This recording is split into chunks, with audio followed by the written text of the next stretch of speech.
Kolkata Chennai highway प्रतिष्ठित super highway project का एक हिस्सा है। कल देर रात अचानक इस हाईवे का एक 100 मीटर का हिस्सा धंस गया। हाईवे के इस भाग का निर्माण विदेश की 2 कंस्ट्रक्शन कंपनियों ने मिलकर किया है। सुपर हाईवे प्रोजेक्ट केंद्र सरकार का एक ड्रीम प्रोजेक्ट रहा है। ये 14,000 किलोमीटर का प्रोजेक्ट देश के कई राज्यों के बड़े बड़े शहरों को जोड़ता है। ये कहना गलत नहीं होगा कि सुपर हाईवे प्रोजेक्ट देश की नई जीवन रेखा है, जिसे बनाने में लगभग 10 बिलियन अमेरिकी डॉलर खर्च हो रहे हैं। दर्शकों को हम याद दिला दें कि 4 साल पहले देश की इस नई जीवन रेखा सुपर हाईवे प्रोजेक्ट के निर्माण के दौरान भ्रष्टाचार के कई केसेस सामने आए थे। माना जाता है कि इस भ्रष्टाचार को रोशनी में लाने के प्रयास के दौरान एक सिविल इंजीनियर सत्य प्रकाश चौबे को अपनी जान गंवानी पड़ी थी।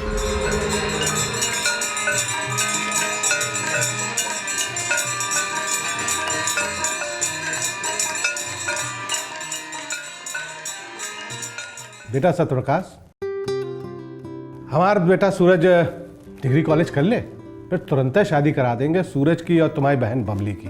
धन्यवाद शर्मा जी, बस घर जाके जल्दी से अम्मा बाबूजी को ये खुशखबरी सुना दूं।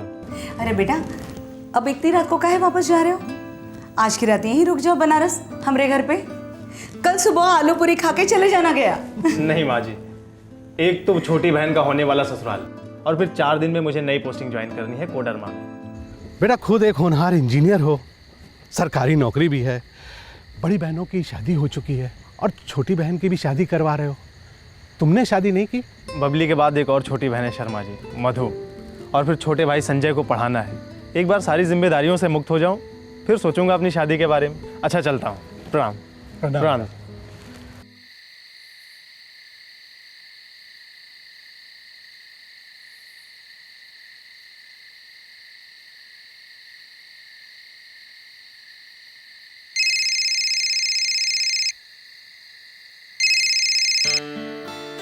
हाँ सीमा, सुनो, बबली की शादी पक्की हो गई है 2 साल में। 2005 में करने के लिए बोल रहे हैं शर्मा जी। कांग्रेचुलेशन सत्या, तुम अभी हो कहाँ? वाराणसी स्टेशन पर। आधे घंटे बाद ट्रेन है मेरी। हाँ सत्या, लेकिन तुम कोडरमा की पोस्टिंग के बारे में दोबारा नहीं सोचोगे? सोचना क्या है सीमा, 4 दिन में गया में सब कुछ निपटाकर 1 दिसंबर से कोडरमा। सत्या, वहाँ के हालात तुम्हें पता है, और जो कुछ भी हुआ उसके बाद भी तुम्हें वहाँ जाने से डर नहीं लग रहा है? सीमा, जनरल मैनेजर बन के जा रहा हूँ, प्रोजेक्ट डायरेक्टर का पोस्ट है ये दर्जा मुझे ताकत देता है करप्शन को रोकने के लिए। ये दर्जा, ये नौकरी संविधान का दिया हुआ हथियार है सीमा। हाँ, लेकिन तुम अपनी जिंदगी दांव पर लगा रहे हो सत्या। मैं जिंदगी को सिर्फ अच्छे काम पर लगा रहा हूँ सीमा। तुम अकेले हो, वो कई सारे, उनके हाथ में पावर है सत्या। आम आदमी के पावर को उन्होंने अभी देखा ही कहाँ है, और फिर कब तक डर डर के जिएंगे? जब डूबो भी तो इतने सुकून से डूबो कि आसपास की लहरों को भी पता ना लगे।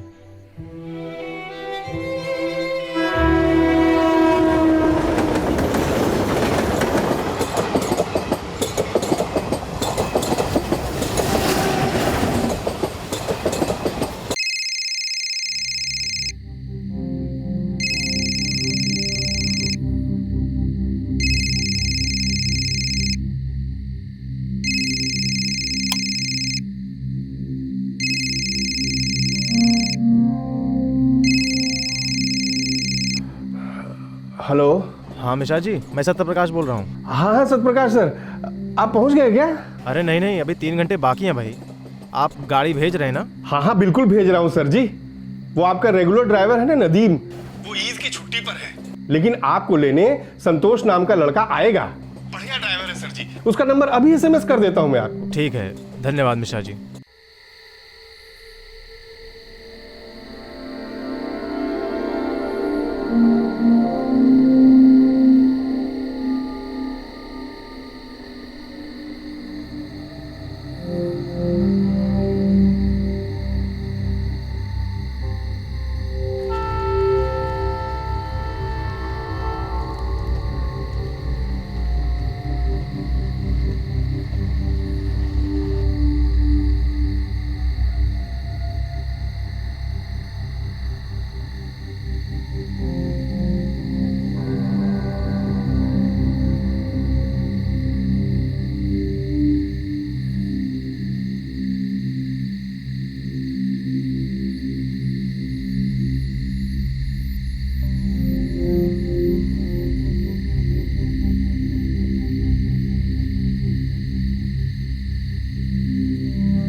हेलो।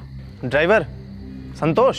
हाँ बोल रहा हूँ, आप कौन बोल रहे हैं? मैं सत्य प्रकाश बोल रहा हूँ। तुम मुझे स्टेशन पर लेने आने वाले थे? माफ़ कीजिएगा साहब जी, जिस पर्ची पर आपका नंबर लिखा था वो पर्ची कहीं गिर गई। ठीक है, कोई बात नहीं। तुम आ रहे हो ना स्टेशन पर? साहब जी वो गाड़ी एकदम बंद पड़ गई है, कब से सोच रहा हूँ कि क्या करूँ, आपको फ़ोन भी नहीं कर पाया।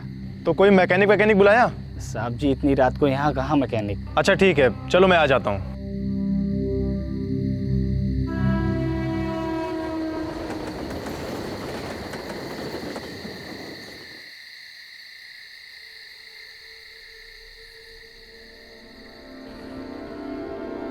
भाई साहब, भैया, ओ भैया, ओ भाई साहब, सर्किट हाउस चलेंगे? हाँ, सर्किट हाउस। सर्किट हाउस हाँ चलेंगे।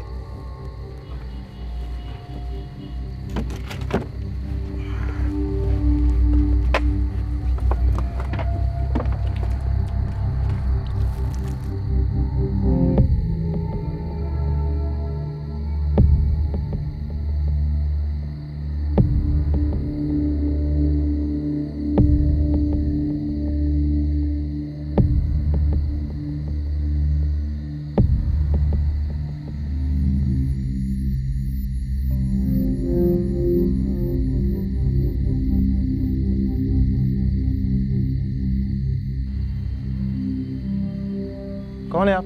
क्या चाहिए? क्या चाहिए? –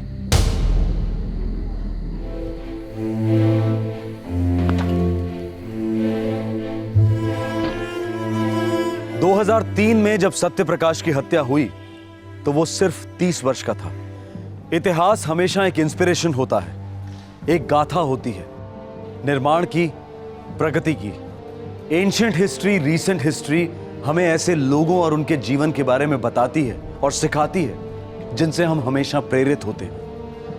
लेकिन कुछ इतिहास हमारे आसपास हमारे जीवन काल में घटते हैं जिन्हें कई बार हम एक हादसा मानकर भूल जाते हैं।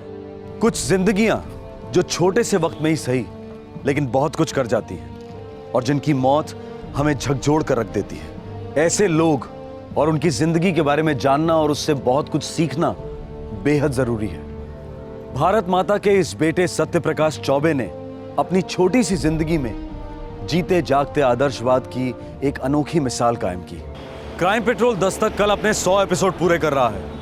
इस मौके पर हमने एक ऐसे आदमी को श्रद्धांजलि देने के बारे में सोचा है जो इस देश के इतिहास में खास माना जाएगा। सत्य प्रकाश की जीवनी आने वाली कई पीढ़ियों के लिए ज़मीर का दस्तावेज होगी जो उन्हें सच की रोशनी दिखाएगी।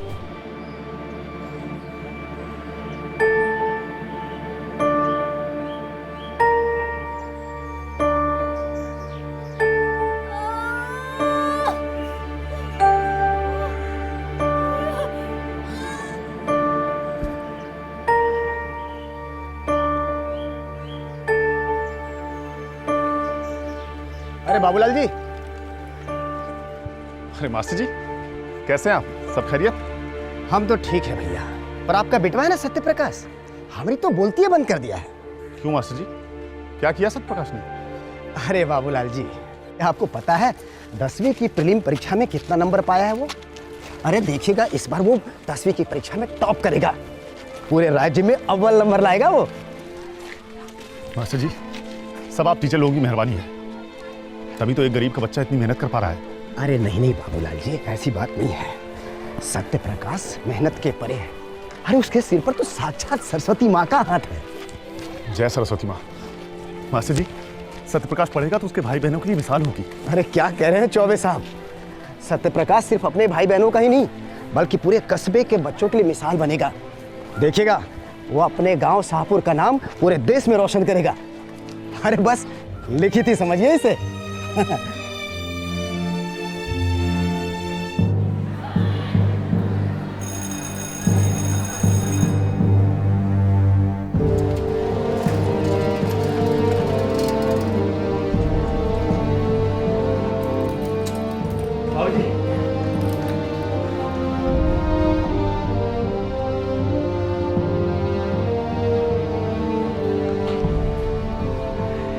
बाबूलाल जी, हमें भी तो खुशखबरी सुनाइए। अरे स्टेट बोर्ड टॉप कर गया है, पूरे राज्य में पहला नंबर आया सत्य प्रकाश का। अरे वाह, बाबूलाल जी देसी घी के लड्डू मंगवाइए। जी जरूर। हमारे सत्य प्रकाश की आगे की पढ़ाई में कोई कसर मत छोड़िएगा। बड़े शहर जरूर भेजिएगा इसे। सत्या,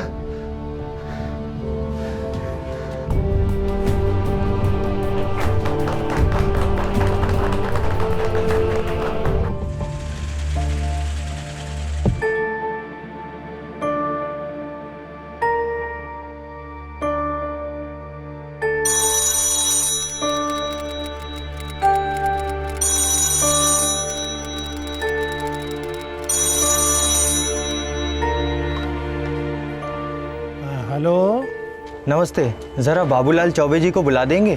मैं उनका बेटा सत्य प्रकाश बोल रहा हूँ इलाहाबाद से। अरे सत्या बेटा, हमें ही भूल गए हैं? अरे नहीं नहीं सलीम चाचा, ऐसी कोई बात नहीं है। मैंने सोचा पता नहीं कौन लाइन पे होगा। अरे बेटा कोई बात नहीं। अरे ये लो, तुम्हारे पिताजी आ गए, बात करो। हैं? हाँ बेटा सत्य प्रकाश। पाए लागू बाबूजी। जीते रहो। बाबूजी, वो मैं इंजीनियरिंग की जॉइंट एंट्रेंस एग्जाम देने की सोच रहा था। बेटा वो एग्जाम तो आईआईटी में दाखिले के लिए होती है ना? हाँ बाबूजी, देश की शायद दुनिया की सबसे कठिन एग्जाम है। सोच रहा था एक बार कोशिश करके देख ही लूँ। अरे तो सोचना क्या है बेटा, सरस्वती माँ का नाम लो और कूद जाओ तैयारियों में। पास तो तुम्हें होना ही होना है। बाबूजी, आपसे एक बात कहनी थी। स्कॉलरशिप वगैरह तो होंगी ही, लेकिन आने वाले दिनों में खर्चा बहुत ज़्यादा होने वाला है। तुम उसकी चिंता क्यों करते हो बेटा? तुम जितना पढ़ोगे मैं पढ़ाऊंगा तो बहुत आगे जाओगे और अपने भाई बहनों को भी पीछे नहीं रहने दोगे। मुझे यकीन है मैं और तुम मिलकर सबकी नैया पार लगाएंगे। अब जाओ, जल्दी से एग्जाम का फॉर्म भर दो। थैंक यू बाबूजी। जीते रहो। अच्छा, मैं रखता हूँ।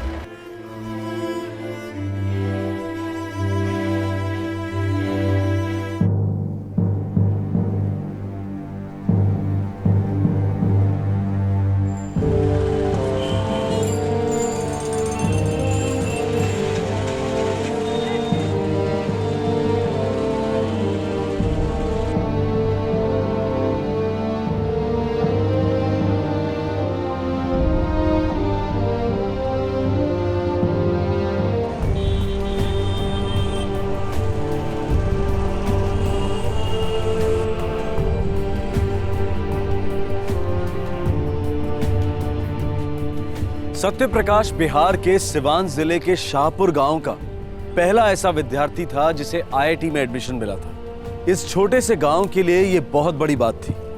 एक ऐसा गांव जहां सबसे करीबी टेलीफोन बूथ 5 किलोमीटर की दूरी पर था। सत्य प्रकाश के पिता चीनी की एक कारखाने में क्लर्क थे। बचत तो बहुत दूर की बात है, महीने के आखिर में बिना चीनी की चाय पीने वाली हालत हो जाती थी। इस सब के बावजूद सत्य प्रकाश ने विश्व विख्यात आईआईटी में भी शानदार प्रदर्शन किया। हमेशा की तरह अव्वल नंबरों से पास होता गया। नहीं यार, मैं तो एमटेक ही करूंगा।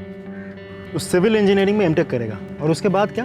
तू देश का इंफ्रास्ट्रक्चर सुधारेगा। इंफ्रास्ट्रक्चर राकेश सब कुछ है, अपने देश का फ्यूचर बदल जाएगा। अबे अपने खुद के फ्यूचर पर पहले ध्यान दे। पहले किसी अच्छी सी कंपनी में सेटल हो जा, अपने घर वालों को सेटल कर ले, फिर करना यार सोशल सर्विस। तुम लोग समझ नहीं रहे हो यार। मैं एक ऐसे गांव से आता हूं जहां पे टेलीफोन भी करना हो तो 5 किलोमीटर दूर जाना पड़ता है, साइकिल पर या पैदल। सड़कें नहीं है, बिजली ठीक से नहीं आती है, कुछ भी नहीं है यार वहाँ पर। प्राइवेट कंपनियाँ तो ये सब कुछ करेंगी नहीं। अरे प्राइवेट कंपनियों के तो रडार में भी मेरे गाँव का नाम नहीं है। सरकार ही कुछ कर सकती है, इसलिए मैं सरकार के लिए कुछ करना चाहता हूँ।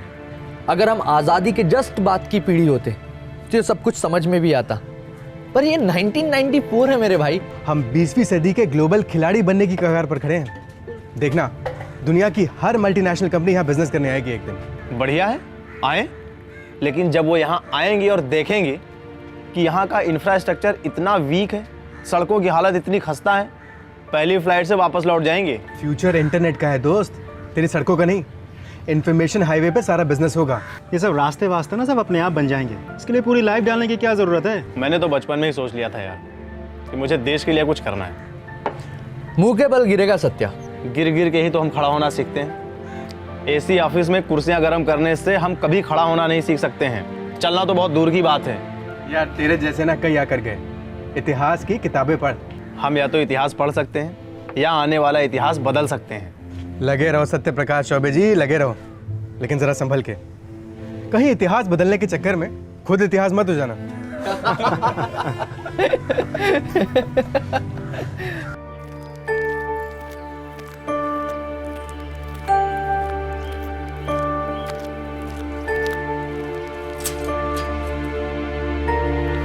सत्या, भैया भैया भैया भैया क्या लाए हो हमारे लिए? अरे सबके लिए लाया हूँ, तुम्हारे लिए गुड़िया लाया हूँ, तुम्हारे लिए भी गुड़िया लाया हूँ, तुम्हारे लिए कंपास। प्रणाम बाबूजी, कैसे हैं? बिल्कुल ठीक बेटा। प्रणाम अम्मा, कैसी हैं? तुम कैसे हो? एकदम बढ़िया, आशीर्वाद है। हाँ हाँ हाँ हाँ, ये देखो सबके लिए है, ये तुम्हारे लिए और ये तुम्हारे लिए गुड़िया, ये तुम्हारे लिए कंपास बॉक्स। जाओ खेलो। बाबूजी, ये आपके लिए कमीज रेडीमेड है, आजकल यही चलती है बाबूजी। अम्मा, ये तेरे लिए साड़ी है, अगली बार तेरे लिए मिक्सी लेकर आऊंगा। सालों से देख रहा हूँ तू इसी सील बट्टे पे खुद पिसी जा रही है मसाले के साथ। मिक्सी आने से क्या होगा बेटा, पहले बिजली तो ठीक से आ जाए। बाबूजी, बिजली भी आएगी, मुझे पूरा भरोसा है। बाबूजी, मैं एमटेक करना चाहता हूँ बनारस हिंदू यूनिवर्सिटी से। बेटा ये एमटेक आईआईटी के बीटेक से ऊपर की डिग्री है ना? हाँ बाबूजी, एमटेक करने के बाद मुझे आईएएस के एग्ज़ाम में काफ़ी फ़ायदा मिलेगा बाबूजी। ये आईएएस क्या है बेटा? Indian engineering service. जैसे आईएएस होता है, आईपीएस होता है, वैसे ही आईएएस बाबूजी। अरे वाह, आईएएस के बराबर की नौकरी है। हाँ बाबूजी, तनख्वाह तो प्राइवेट कंपनी जितनी नहीं है, मगर हम सब आराम से रह सकेंगे बाबूजी। मैं देश के लिए कुछ ठोस कर सकूंगा। सड़कें, बिजली, पानी, इनके क्षेत्र में काफ़ी अच्छा करने का अवसर मिलेगा बाबूजी। और क्या चाहिए बेटा, तू देश हित में काम करेगा, हमारी देखभाल भी करेगा। अरे तेरे जैसे बेटे बेटियां हर घर में पैदा हों। बस 2 साल बाबूजी, फिर मेरी कमाई भी आप सबका हाथ बटाएगी। तेरी सबसे बड़ी कमाई तेरा नजरिया है, तेरे सारे सपने पूरे होंगे। बाबूजी, कभी कभी तो मुझे लगता है कि जैसे मैं आपके सपने को जी रहा हूँ। तू हम सबके सपने पूरे कर रहा है बेटा। तेरी हर कामयाबी हमारे चेहरों पर मुस्कान बनाए रखेगी। तू बस लगा रहे सत्यप्रकाश।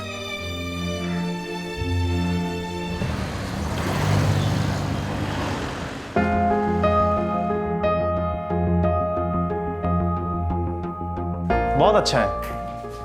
काम कहाँ करते हो mister Choubey? Surface transport division में। सरकारी नौकरी? वाह भाई वाह, क्या पोस्ट है?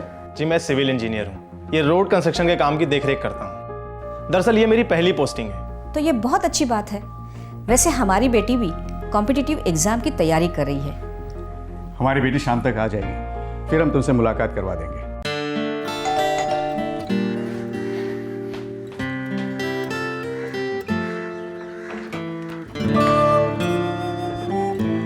हाय, मैं सीमा। ओ है, मैं सत्यप्रकाश चौबे। Very good. अब आप लोग मुझे ये बताइए कि हमारे सोलर सिस्टम में सबसे कोल्ड, सबसे ठंडा प्लैनेट कौन सा है? प्लूटो। Very good. और जो सबसे बड़ा प्लैनेट है वो कौन सा है? जुपिटर। बच्चों, अब मैं आपको आपके नए मैथ्स के टीचर से मिलवाती हूँ। सत्यप्रकाश।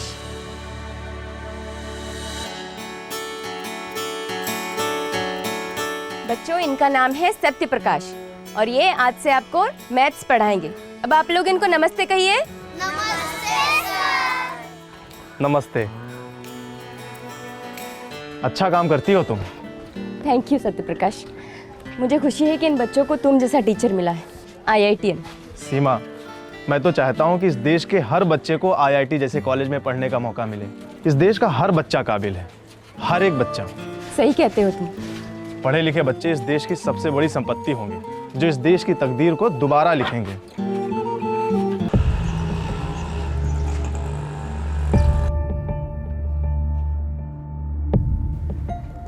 सर आपसे मिलने कोई गुप्ता जी आए हैं। गुप्ता जी? जी। हाँ भेज दीजिए।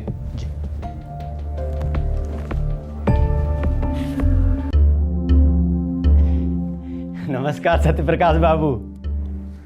नमस्ते मिस्टर गुप्ता, आइए। सर जी सुना है आपने हमारे खिलाफ एक्शन लेने की बात की है, लेटर वेटर भेज दिया है। मिस्टर गुप्ता, एक तो आपका कंस्ट्रक्शन मटेरियल सब स्टैंडर्ड है, ऊपर से आपको एडवांस भी दिया गया है, पर उतना टाइम, उतना लेबर और उतना मटेरियल कुछ मैच नहीं करता। अरे कहाँ चवन्नी अठन्नी के चक्कर में बैठ गए सत्यप्रकाश बाबू हैं? अरे मिनिस्ट्री सालों से हमें बुला बुला कर काम दे रही है। आपसे पहले जो ऑफिसर थे ना, वो लाखों में एक थे और अब धीरे धीरे लाखों में 8 हो गए।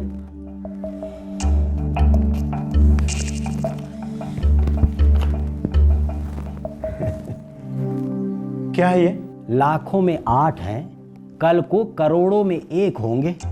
जमाना बहुत अच्छा चल रहा है साहब। मिस्टर गुप्ता, मैं 1 मिनट में आता हूँ। जी साहब।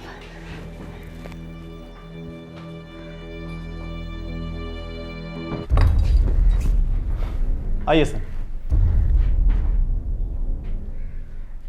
ये है मिस्टर गुप्ता, गुप्ता एंड चांद कंस्ट्रक्शन से। इन्होंने अभी अभी मुझे घूस देने की कोशिश की है।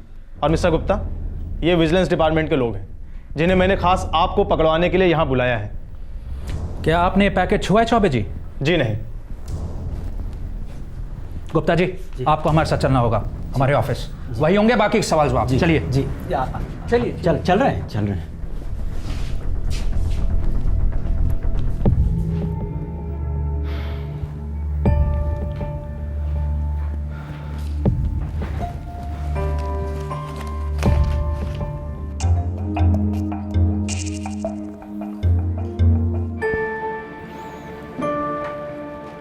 आप IIT पास हो, BHU पास हो, IES पास हो, पर समझ में नहीं आता इन तीनों इम्तहानों में कॉमन सेंस का पर्चा नहीं था क्या? बेईमानी कॉमन सेंस नहीं होती है गुप्ता जी। बेवकूफी भी नहीं होती चौबे जी। ये जो अभी ऑफिसर्स आए थे ना, कुछ सालों पहले मुझे उठा ले गए थे। यही 2 फोन कॉल्स और 2-2 लाख के बाद मुझसे गले मिले और बाइज्जत मुझे घर छोड़ाए। इस बार फोन कॉल्स की जरूरत नहीं पड़ेगी ना, 4-4 लाख में मान जाएंगे। जो ऑफर हमने आपको दिया था वो ये ले लेंगे, लाखों में 8। सत्यप्रकाश चौबे, एक बात समझ ही लो, या तो तुम यहां बिक सकते हो या फिर मिट सकते हो। वैसे मेरी सलाह में बिक जाओ। जब जमीर के बोझ से आजादी मिलेगी ना, तो झूठी अकड़ पिघल जाएगी, फिर चौचक मचा आएगा बिजनेस का। सच में थैंक यू। जय हिंद।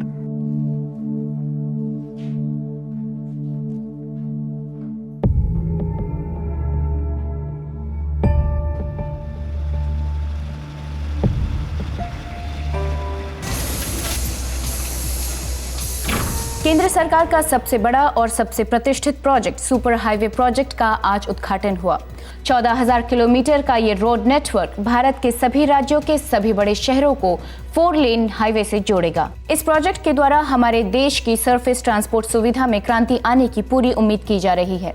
इस विशाल प्रोजेक्ट को पूरा करने के लिए देश विदेश की बड़ी बड़ी कंस्ट्रक्शन कंपनियों को कॉन्ट्रैक्ट दिए गए हैं।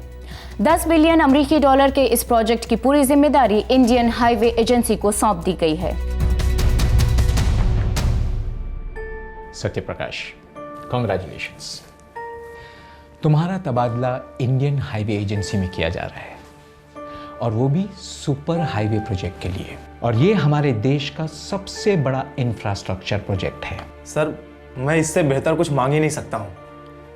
ये प्रोजेक्ट हमारे देश का नक्शा बदल देगा।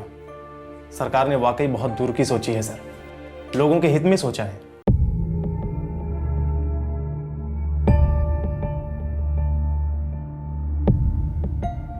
सिवान, बिहार से हो? जी सर, शाहपुर गांव। कोडेरमा में 12 चिट्टा औरंगाबाद सेक्शन इस वक्त लाइव है, वहाँ काम करना पसंद करोगे? जी सर, मेरे इलाके में पोस्टिंग मिल जाए तो बहुत खुशी होगी सर। कोडरमा IHA का हेड डिवीजन है, गया और धनबाद दोनों कवर होते हैं, और तुम्हें प्रोजेक्ट डायरेक्टर PS त्रिवेदी को रिपोर्ट करना होगा। जी सर। वहाँ रिटायर्ड ब्रिगेडियर मजूमदार साहब भी हैं जो इस प्रोजेक्ट को ओवरसी कर रहे हैं। बहुत अच्छा सर। सर बताइए पोस्टिंग कब से ज्वाइन कर सकता हूँ?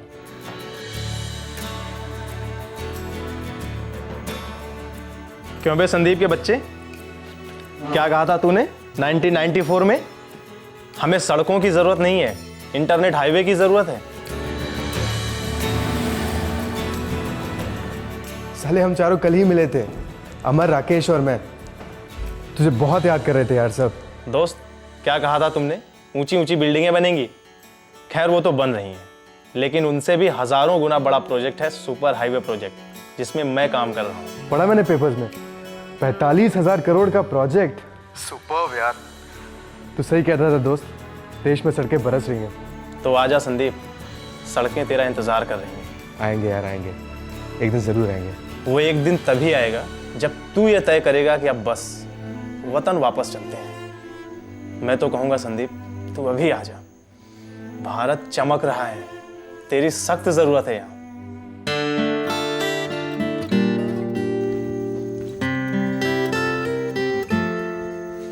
सत्या, तुम्हारी ट्रेन कल की है, तुम्हारी किताबें। सीमा, मेरा बस चलता तो मैं अभी की ट्रेन ले लेता।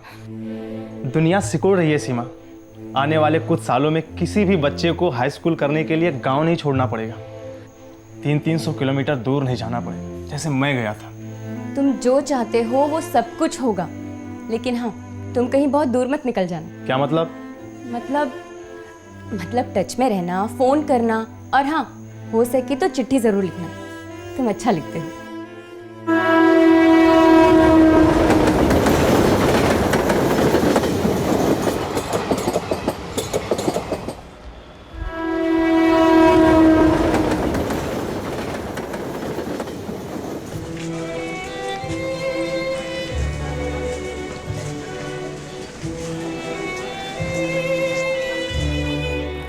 सत्य प्रकाश चौबे हरदम अपना सपना अपने साथ लेकर चलता था। वो एक ऐसा रास्ता बनाना चाहता था जो सही मायने में लोगों को जोड़ता, लेकिन ऐसे रास्ते पर चलने में और लोगों को इन पर चलाने में बेशुमार रुकावटें आती हैं। लेकिन सत्य प्रकाश का मानना था कि अगर इरादा पक्का हो तो पक्की सड़क को कोई नहीं रोक सकता। पर सत्य प्रकाश का हौसला दरअसल उसी के लिए एक दस्तक थी कि टेढ़े लोगों को ना तो सीधे रास्ते रास आते हैं और ना ही उन्हें बनाने वाले सीधे लोग।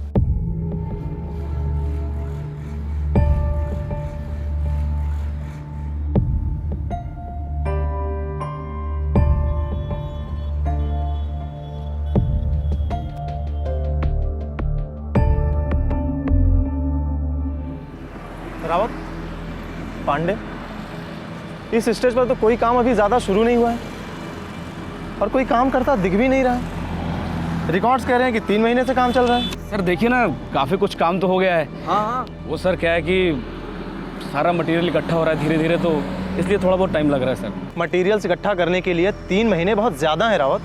सत्यप्रकाश सर, यहाँ सब कुछ होता ही बड़े धीरे धीरे है। काम धीरे धीरे हो सकता है तो काम तेज़ भी हो सकता है। मटेरियल्स इकट्ठा करने के लिए 3 महीने किसी भी एंगल से ठीक नहीं है, ये नहीं चलेगा।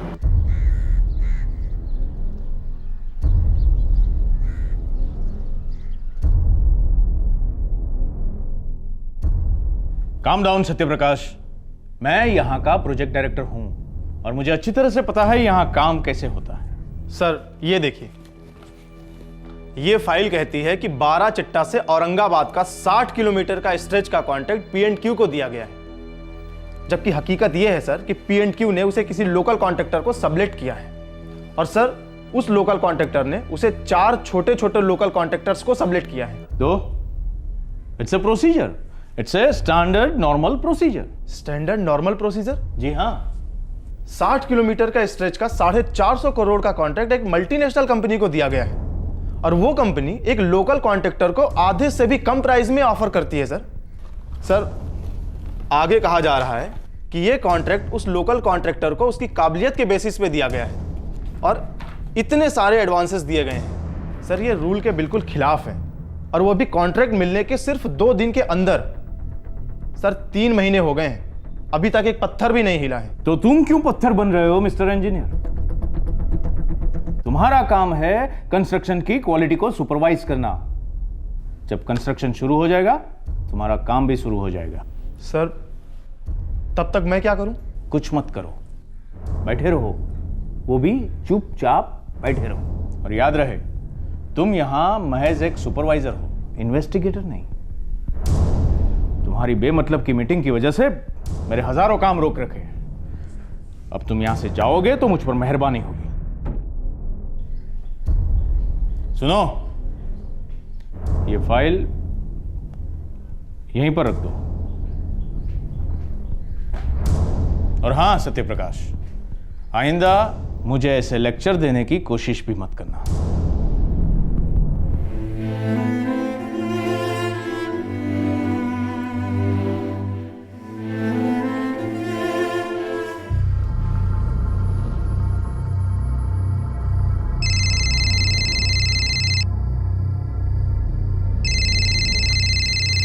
साहब,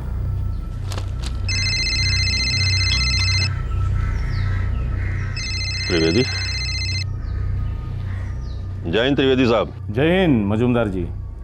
वो यहाँ पर एक लड़का आया है दिल्ली से, वो सत्यप्रकाश चौबे। जी वही, नौशिखिया सत्यप्रकाश।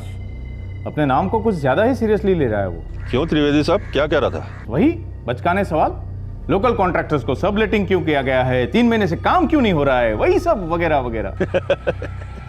ये युवा पीढ़ी भी बड़ी जल्दी में लगती है। आप टेंशन ना लें, मैं कॉन्ट्रैक्टर हरमेश सिंह से कहता हूं कि इस बच्चे से मिले, इसे थोड़ी सैर करवाए, दिखाए इसे कि हमने क्या काम किया है, कितना काम किया है, वगैरह वगैरह। जय हिंद मजूमदार जी, जय हिंद। जय हिंद।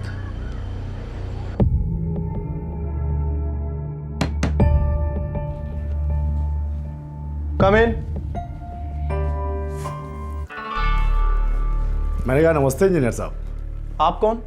बंदे को हरमेश सिंह कहते हैं, छोटी सी कंस्ट्रक्शन कंपनी है, सिंह कंस्ट्रक्शन। बड़ा आसान सा नाम है, चलो कभी नहीं भूलते। मैं भी नहीं भूलूंगा, नाम के लिए नहीं, काम के लिए।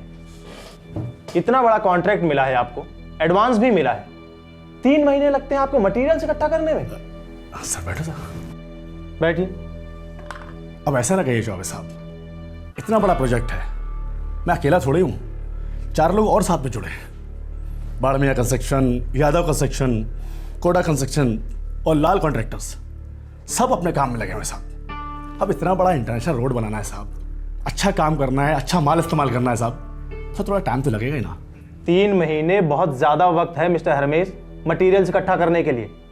और मटेरियल्स इकट्ठा करना तो दूर, अभी तक रोड की लेवलिंग नहीं की आपने। अरे शौबे जी, मैं आपको ईमानदारी में एक बात बताना चाहता हूँ। क्या? 8 किलोमीटर, पूरे 8 किलोमीटर रोड बन चुका है, लेकिन साहब अब पब्लिक को प्रॉब्लम ना हो इसलिए काम थोड़ा रुक रुक के करना पड़ता है। भगवान कसम साहब, रोड ऐसा बना है कि अमेरिका की रोड पानी मांगेगी। आप बस चल के देखिए, थोड़ा टाइम निकालिए आप, टाइम तो होगा ना आपके पास। मेरे पास टाइम ही टाइम है, मेरा सारा टाइम सिर्फ इसी के लिए है, मेरी ड्यूटी के लिए। चलिए चल के देखते हैं क्या बनाया है आपने।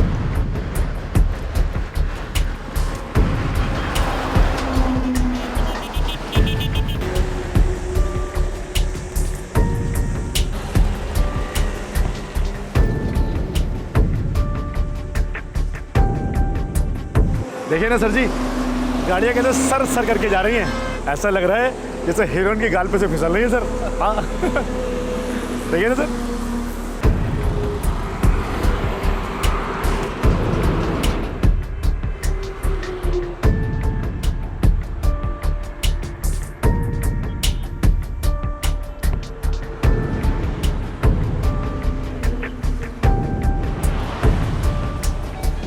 हरमेश सिंह जी, आपके हीरोइन के गाल का मेकअप बहुत कच्चा है। क्या कह रहा है साहब, कुछ समझ में नहीं आ रहा है साहब। इस सड़क का काम शुरू होने से पहले मटेरियल्स की क्वालिटी की टेस्टिंग हुई थी?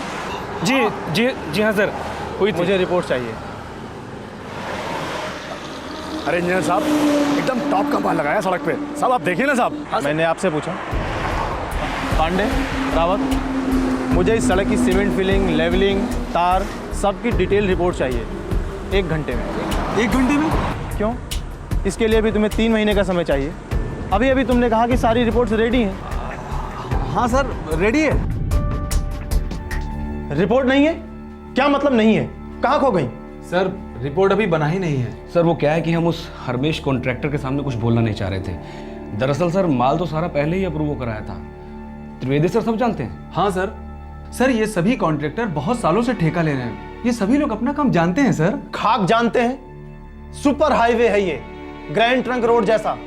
तुम लोगों को पता भी है कि तुम लोग किस प्रोजेक्ट पर काम कर रहे हो? सर हमें तो ये भी पता है कि एक बार प्रोजेक्ट डायरेक्टर साहब ने ग्रीन सिग्नल दे दिया तो दे दिया। जी सर।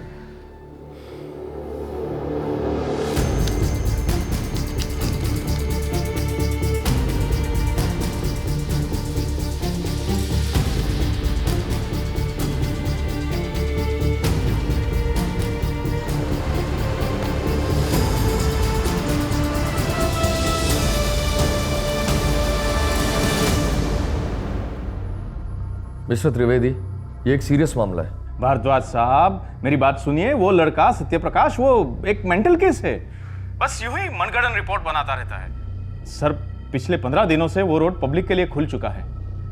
जी हाँ, फर्स्ट क्लास चल रहा है और कोई डैमेजेस नहीं है वहां पर। त्रिवेदी, मेरे टेबल पर फोटोग्राफ्स पड़े हैं जो उसने भेजे हैं। डिटेल रिपोर्ट्स भी भेजी हैं। 8 किलोमीटर के रोड पर 30 ऐसी जगह है जहां रोड डैमेज है, वो भी 15 दिनों में। Trivedi, damn it, this is serious. लेकिन सर ये लड़का चाहता क्या है? उसने 8 किलोमीटर की रोड को दोबारा बनाने की रिकमेंडेशन दी है। क्या 8 किलोमीटर पूरा का पूरा वापस? शुक्र मानो 8 ही बोले, दोबारा बनवाओ, कॉन्ट्रैक्टर्स को गर्मी दिखाओ। और याद रखो त्रिवेदी, ये सरदर्द तुम्हारा है, मेरा नहीं। शुक्र मानो ये रिपोर्ट मेरे तक ही आई है, आगे नहीं गई।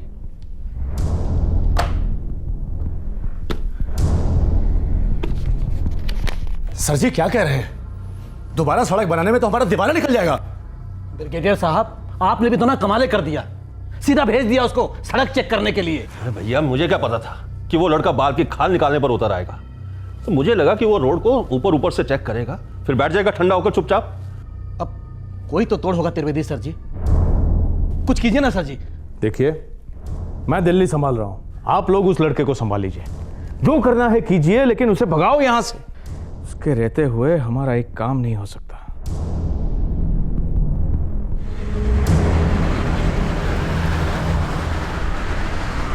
सर जी, रोड इस बार ऐसा बनेगा कि आप भी याद करेंगे क्या रोड बना था। पब्लिक याद करे, 3 पीढ़ियां इस्तेमाल करें, ऐसे रोड बनाना है, और उससे कम मैं बनने भी नहीं दूंगा। देखिए साहब, 8 किलोमीटर दोबारा बनाना मतलब हमारा तो बंबू है। देखिए, समझने की कोशिश कीजिए, ये जो बड़ी कंपनी सब है ना, ये सब सारा मांस खा जाती है, और हम लोग खाली हड्डियां चूसते हैं, हड्डियां। और ये जो हाई फाई चीज आप लिख कर दिए हैं ना, ये हम खरीदने जाएंगे ना तो हम लोगों का कच्चा तक बिक जाएगा। ये आप जो हड्डी और मांस की बात कर रहे हैं ना, ये आम आदमियों के हैं, और ये सड़क भी आम आदमियों के पैसे से बन रही है, उन्हीं के लिए बन रही है। मुझे सिर्फ उनकी फिक्र है, समझ गए? आपके कच्छों और चड्ढियों की नहीं। अगर काम करना नहीं आता है ढंग से तो कोई दूसरा काम कीजिए, जाइए। साहब, आपको इस लाइन में जितने हफ्ते हुए हैं ना, उतने बरस गुजारे हैं हमने यहाँ। हमें और कुछ तो करना नहीं आता, पर हाँ, जो हमारा जीना दुश्वार करेगा ना, उसको तो हम ठीक कर ही देंगे। अरे यादव जी, अगर ये धमकी थी तो फिर से ट्राई कीजिए, क्योंकि आपके सड़कों की तरह आपकी ये धमकी भी कच्ची थी। अरे चौबे साहब, हम बाल बच्चे वाले लोग आपको क्या धमकी देंगे साहब? हम तो आपको सिर्फ एक हिस्सा दे सकते हैं साहब। बढ़िया है, पहले धमकी और अब रिश्वत। चुपचाप दफा हो जाओ मेरे ऑफिस से, और दोबारा यहां दिखाई मत पड़ना, वरना पुलिस बुलवाऊंगा मैं। चलो।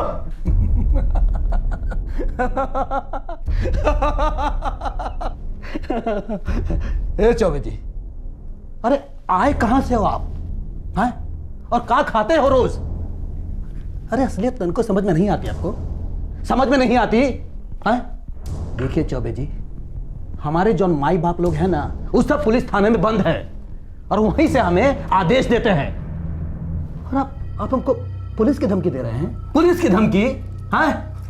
देखिए इंजीनियर साहब, आप जो देश की भलाई की बात कर रहे हैं ना, इसमें किसी की भलाई नहीं है, सिर्फ धुलाई ही धुलाई है, वो भी जम के। समझ जाओ तो अच्छा है, नहीं तो आपकी किस्मत। क्या रिश्वत ना लेना जुर्म है?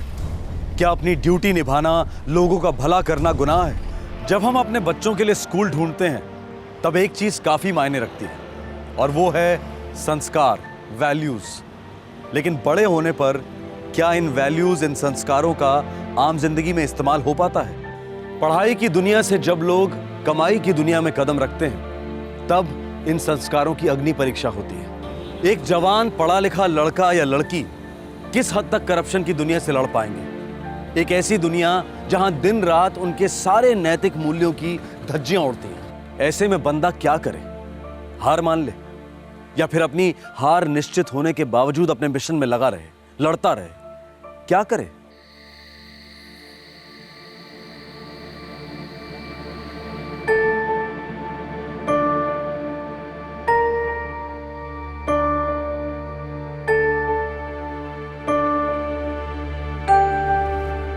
तुम इंजीनियर क्यों बनना चाहते हो संजय? आप क्यों बने भैया? सड़कें बनाने का शौक था, उसे पूरा करने के लिए। Same to same, photocopy. सीधे रास्ते बनाना और सीधे रास्ते पर चलना, दोनों में फर्क है। क्या फर्क है भैया? पढ़ ले, बन जा इंजीनियर। अगर सच्चाई तेरे लिए मायने रखती है तो फर्क खुद ब खुद समझ में आ जाएगा।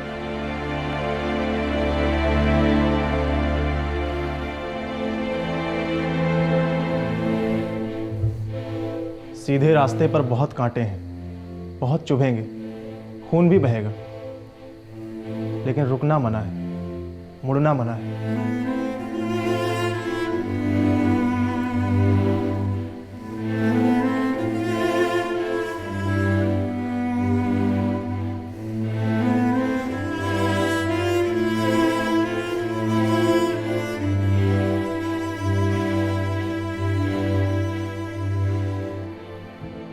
सत्या बेटा, क्या परेशानी है? बाबूजी, सपने पूरे करना इतना आसान नहीं है। बिल्कुल नहीं है बेटा, ना कभी था और ना कभी होगा। अरे ढंग का सपना देखना ही कितना मुश्किल है। दिमाग सुन्न हो जाता है बाबूजी। कभी कभी सोचता हूं मैं कैसे कर पाऊंगा। करते करते कर पाओगे बेटा, बस लगे रहो। अरे ये सपना ही तो है जो हम सबको जोड़ता है। हम जिंदा हैं तो सिर्फ हमारे सपनों के कारण। अपने सपने को कभी टूटने मत देना।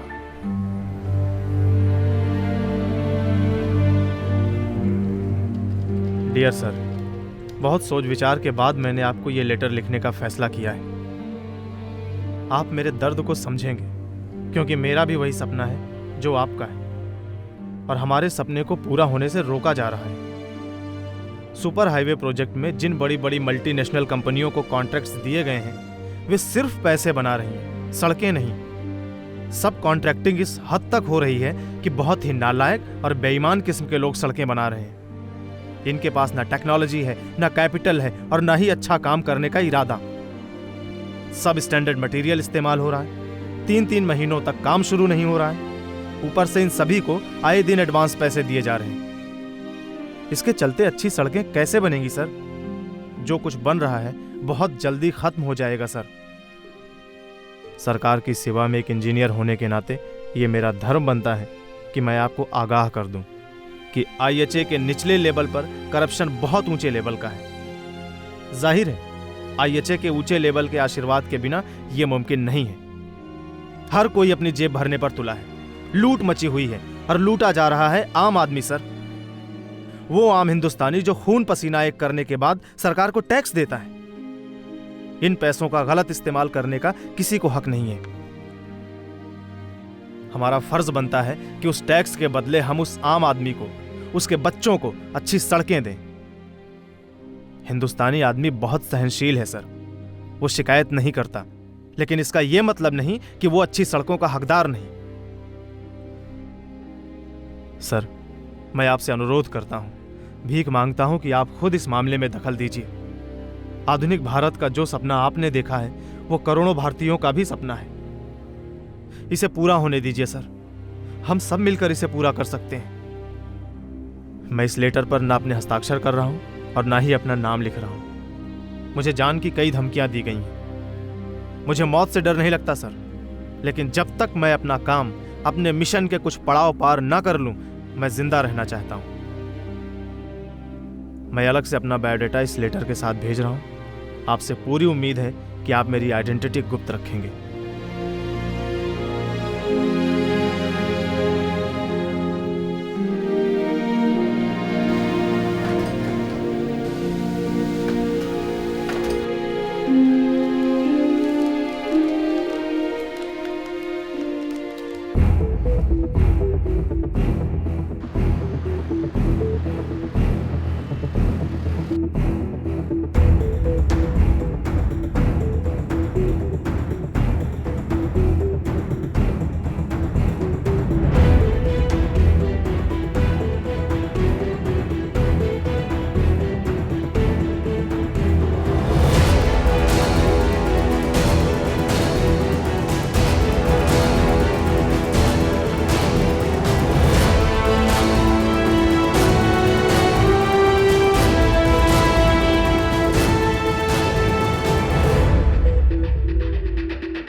सत्यप्रकाश, फौरन के फौरन मेरी ऑफिस में आकर मुझे मिलो।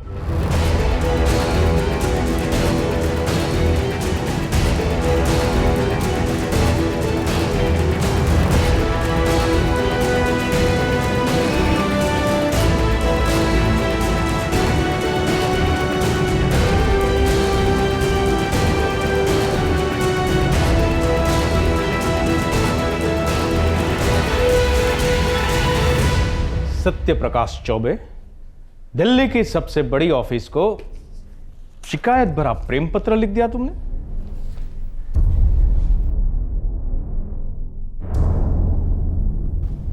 तुमने क्या सोचा सांप भी मर जाएगा और लाठी भी नहीं टूटेगी? शिकायत की शिकायत हो जाएगी और तुम्हारा नाम कभी सामने नहीं आएगा। क्यों?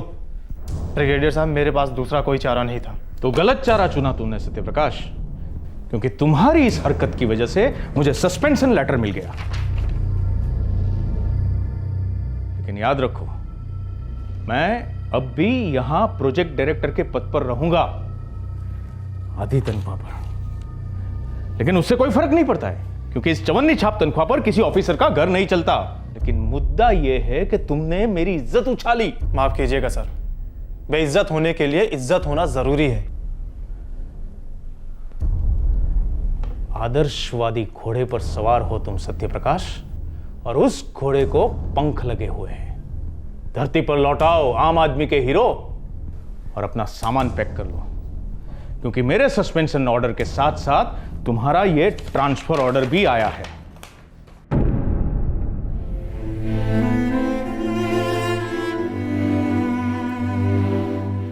खत्म हो गया तू सत्यप्रकाश चौबे। हां, तू यहां हम सबके साथ मिलजुल कर रह सकता था, लेकिन नहीं। एक बात बताऊं, चौंकना मत।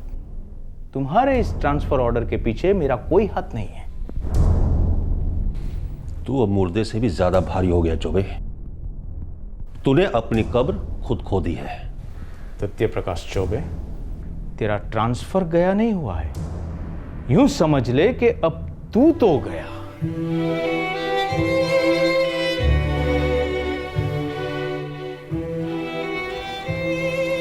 सर, बड़े दुख और घोर आश्चर्य के साथ मुझे कहना पड़ रहा है कि मेरा नाम और मेरा लिखा गया लेटर आपके ऑफिस से लीक हुआ है। मैंने रिक्वेस्ट की थी सर कि मेरी आइडेंटिटी गुप्त रखी जाए। अब मेरी ज़िंदगी खतरों और धमकियों से भर गई है। मेरा ट्रांसफ़र गया डिस्ट्रिक्ट में कर दिया गया है। इस ट्रांसफ़र का मतलब है कि कोडरमा सेक्शन में अब खुलेआम भ्रष्टाचार होगा और बहुत ही सस्ते दर्जे की सड़कें बनेंगी। मैं अपने इस बेवक्त और गलत ट्रांसफ़र पर और अपने कॉन्फिडेंशियल लेटर के लीक होने पर अपनी नाखुशी व्यक्त करता हूँ। पर सर, मैं पीछे नहीं हटूँगा। अपना काम, अपना धर्म पूरे लगन से करता रहूँगा। जय हिंद, जय भारत।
ये लोग सड़कों पर सीमेंट नहीं, जनता की आंखों में धूल झोंक रहे हैं सीमा। हाँ, मैं समझ रही हूँ सत्या, ये तो सरासर लूट है। ये करप्शन कर रहे हैं एक बात है, लेकिन सड़कें किस तरह से बना रहे हैं? ये सड़कें टिकेंगी ही नहीं सीमा। टोल टैक्स से लाखों करोड़ों कमाए जाएंगे, लेकिन सड़कों की हालत खस्ता होती रहेगी। और ये लोग अमेरिका, जापान और यूरोप जैसे देशों से अपनी तुलना करते हैं। सवाल ही नहीं पैदा होता है।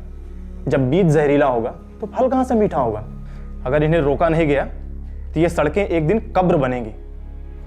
कोई भी अच्छी चीज बनाने के लिए सबसे जरूरी मटेरियल है अच्छी नीयत का होना। अगर वो नहीं तो कुछ नहीं। करप्शन के खिलाफ आवाज उठाने की सजा के तौर पर उसका तबादला एक ऐसी जगह पर कर दिया गया जहां पर कुछ भी कर पाना बहुत मुश्किल था।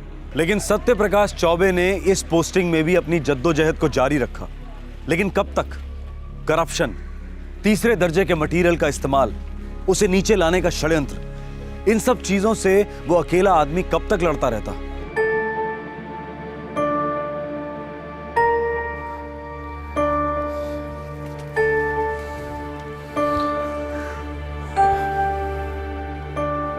बेटा सत्यप्रकाश, मुझे तुम्हारी जितनी जानकारी तो नहीं है, लेकिन इतना कह सकता हूं, भ्रष्टाचार किसी एक आदमी का काम नहीं है। भ्रष्टाचार दरअसल एक पूरी बिरादरी है। बाबूजी, निचले लेवल पर काम करने वाले दरअसल खुद शिकार हैं। इनसे आसमान की उम्मीद की जाती है। इनको मिलने वाले पैसे बहुत फिल्टर होकर नीचे आते हैं। भ्रष्टाचार की जड़ पैसों की छन्नी में है बेटा। अगर वो छानने वाला ही कपट करे तो राम जी भी इस देश का भला न कर पाएंगे। आप ठीक कहते हैं बाबूजी। यहां गया में मेरे हाथ बंधे के बंधे ही रहेंगे। जब तक मेरे काम की बागडोर मेरे हाथ में नहीं होगी तब तक मैं अपने सपनों को साकार नहीं कर सकूंगा। तुम इस आक्रोश को संभाल के रखो बेटा, ऊपर तक पहुंचने में ताकत देगा।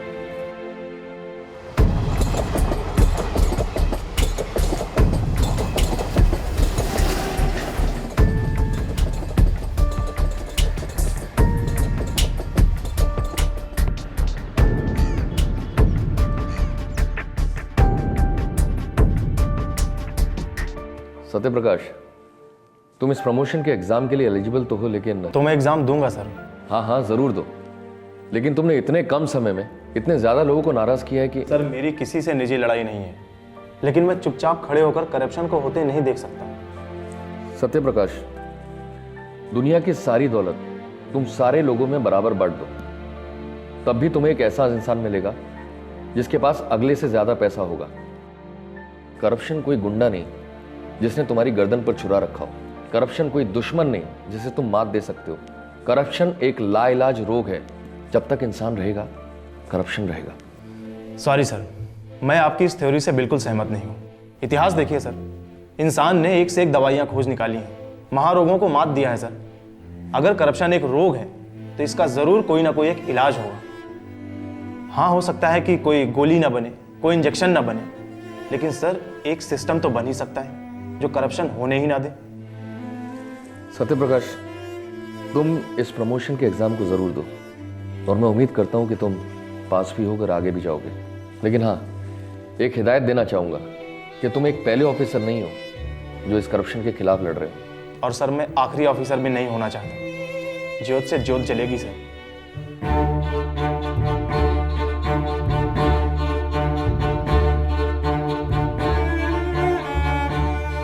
सत्य प्रकाश ने प्रमोशन का रिटन एग्जाम और डिपार्टमेंटल इंटरव्यू दोनों अव्वल नंबरों से पास किए। जिस कोडरमा से उसे धमकाकर ट्रांसफर किया गया था, उसी कोडरमा में सत्य प्रकाश प्रोजेक्ट हेड के पद पर ज्वाइन होने जा रहा था। हमें ये बताने में खुशी हो रही है कि प्रमोशन के बाद अब mister Satya Prakash Choubey general manager के पद पर हैं। 1 दिसंबर 2003 से वे कोडरमा हेड डिवीजन के प्रोजेक्ट डायरेक्टर का भार संभालेंगे।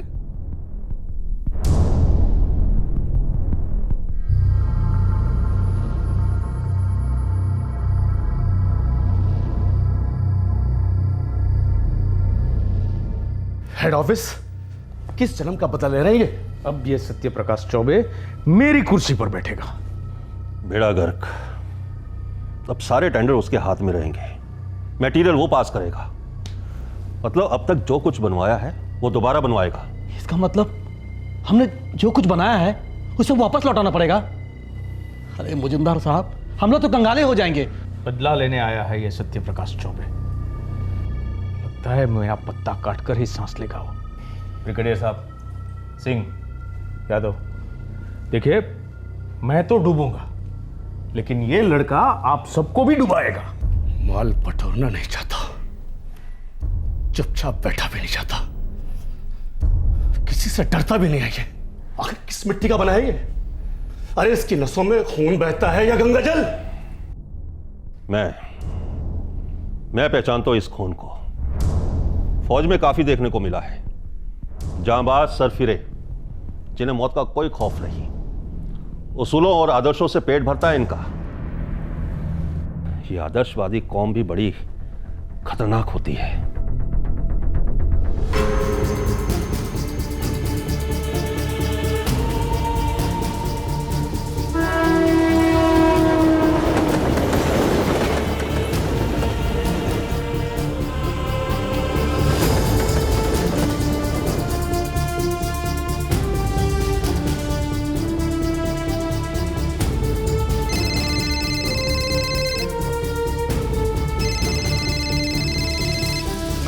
बोल रहा हूँ।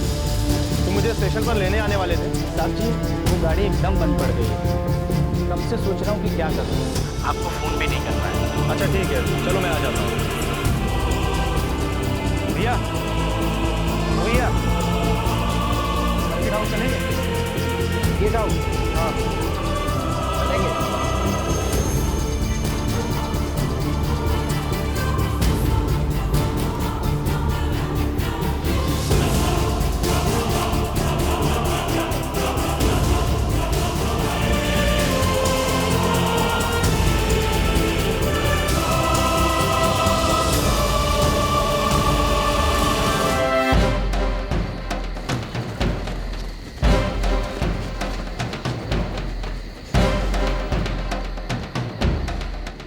पौने 4 हो गए, सत्या अभी तक नहीं आया। बेटा बबली, मधु, बेटा उठो बेटा। बबली, बाबूजी, अम्मा, क्या हुआ? सब ठीक तो है ना? बेटा तेरे सत्या भैया ने कहा था रात को ही वाराणसी से लौटेगा। उसके ट्रेन का टिकट भी बुक था। चलिए चल के देखते हैं।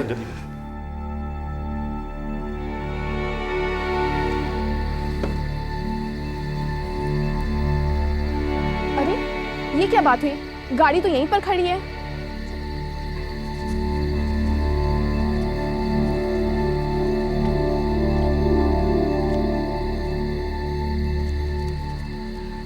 और ड्राइवर भी कहीं नहीं है। बाबूजी, भैया अगर आने वाले होते तो ड्राइवर को स्टेशन पर जरूर बुलवाते। आप फिक्र मत करो, मैं अभी गुरुनाथ को स्टेशन भेजती हूँ।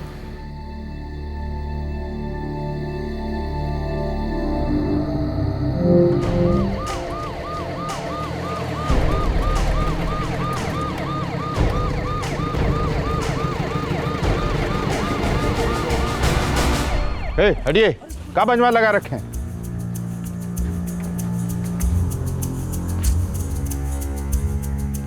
कौन है ये सत्य प्रकाश चौबे जी, इंजीनियर साहब। मैं इनके घर काम करता हूँ, हमारे साहब थे। 4 गोलियां दागी गई, देसी तमंचे का इस्तेमाल हुआ। सरकारी आदमी था रोड डिपार्टमेंट में। सर, इसकी फैमिली को भी इन्फॉर्म कर दिया है मैंने।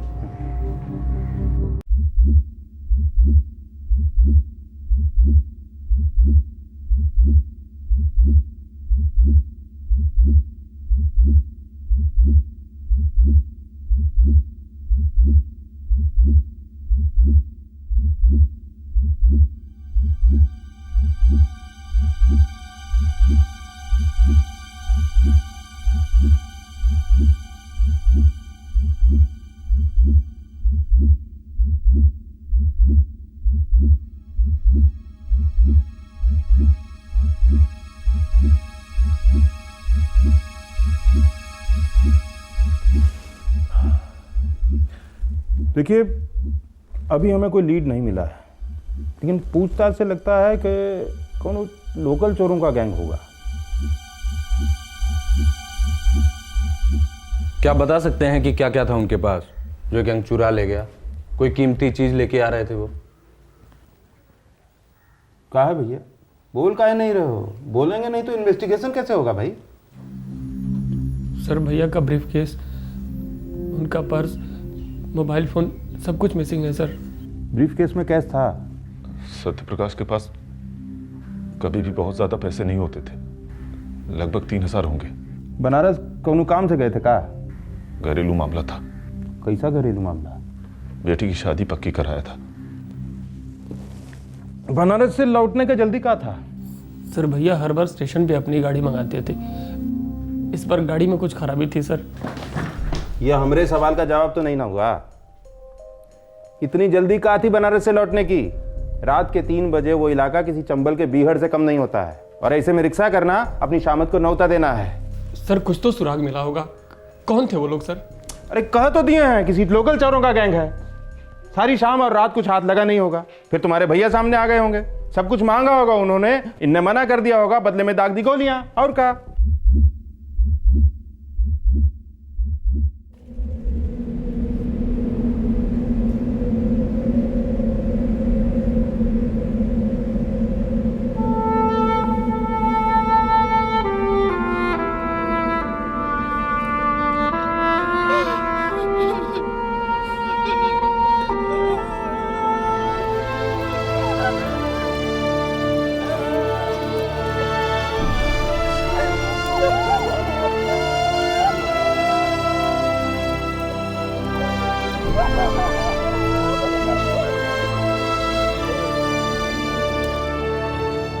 सत्य प्रकाश का अंतिम संस्कार गांव के उसी मैदान में किया गया जहां वो बचपन में फुटबॉल खेला करता था।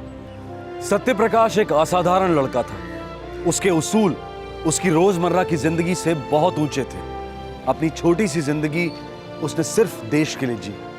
उसकी मौत को एक आम जुर्म बताया जा रहा था। तहकीकात चोरों के लोकल गिरोह की तरफ इशारा कर रही थी, लेकिन क्या यह हकीकत थी? भैया प्रमोशन के बाद दोबारा कोडरमा प्रोजेक्ट ज्वाइन करने वाले थे 1 दिसंबर से, वो भी प्रोजेक्ट डायरेक्टर की पोस्ट पर।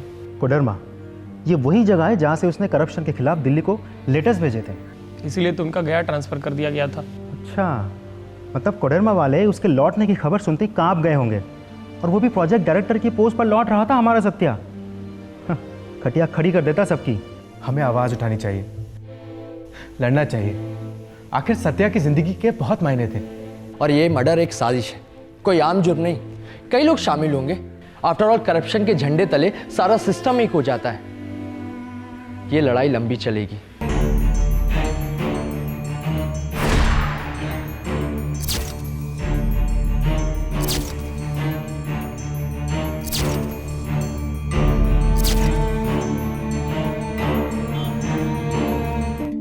सत्य प्रकाश चौबे 1 दिसंबर से कोडरमा प्रोजेक्ट की डायरेक्टरशिप संभालने वाले थे, और उसके ठीक 4 दिन पहले उनकी हत्या कर दी गई। क्या आपको इसमें कोई कॉन्स्पिरेसी नजर नहीं आती? सर, हमारे सूत्रों के अनुसार ये काम किसी ऑर्गेनाइज्ड माफिया का है जो सुपारी लेकर लोगों को मारते हैं। पर पुलिस बार बार इसे चोरी में हुआ मर्डर क्यों बता रही है? सर, सत्यप्रकाश चौबे एक विसल ब्लोअर था जिन्होंने आपके ऑफिस से करप्शन के खिलाफ शिकायत की थी और आपके ऑफिस ने उनके साथ दगाबाजी की और उस खत को लीक किया। क्या इस हत्या में आप भी शामिल हैं? लगता है आप फिल्में बहुत ज्यादा देखते हैं, इसीलिए ऐसे वाहियात इल्जाम लगा रहे हैं। हमारे ऑफिस में ऐसा कोई लेटर आया ही नहीं होगा, फिर लीक होने का सवाल कहां से आता है? सर, लेटर तो आया था, एक्नॉलेजमेंट है, सबूत है, और इसी ऑफिस से लीक हुआ है। देखिए, सेंट्रल एडमिनिस्ट्रेशन ऑफिस में इस तरीके की कई सारी चिट्ठियां आती हैं और हम हर चिट्ठी पे नजर रखते हैं। हर कोई उठकर चिट्ठी लिख देता है, लेकिन हम जितनी भी जेन्युइन शिकायतें होती हैं उनको सीरियसली लेते हैं और कंसर्न डिपार्टमेंट्स में उन्हें फॉरवर्ड कर देते हैं। सारे इंपॉर्टेंट लेटर्स मैं खुद पढ़ता हूं और मुझे सत्यप्रकाश की ऐसी कोई चिट्ठी याद नहीं। सर, मेरे पास इस लेटर की एक कॉपी है जो कि कल सुबह के अखबार में छपेगी। देखते हैं आपको याद आती है या नहीं। देखिए, वो लेटर हमारे ऑफिस से किसी दूसरे डिपार्टमेंट में चला गया होगा। हो सकता है वहां से लीक हुआ। सत्यप्रकाश चौबे लिखते हैं, सर मैं अपनी आइडेंटिटी गुप्त रखना चाहता हूं, पर ऐसा तो हुआ ही नहीं सर। उनका लेटर उन्हीं लोगों तक पहुंच गया जिनके खिलाफ उन्होंने करप्शन के चार्जेस लगाए थे। और पता नहीं क्यों लोकल पुलिस को तो कुछ पड़ी नहीं है, रूटीन चोरी का केस बता रहे हैं। सर, एक NIB इन्वेस्टिगेशन तो बनती है। जब तक कि असली गुनहगार पकड़े नहीं जाते हम ये मसला जिंदा रखेंगे। सत्यप्रकाश चौबे की मौत खाली नहीं जा सकती।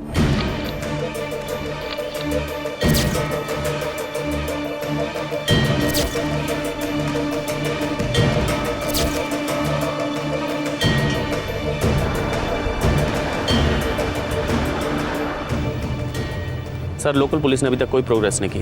FIR? सर, FIR के मुताबिक मौत गोली लगने से हुई है। बटुआ और मोबाइल दोनों गायब है और एक ब्रीफ केस जिसमें 3,500 रुपए थे वो भी गायब है। Cell phone records मंगवाओ।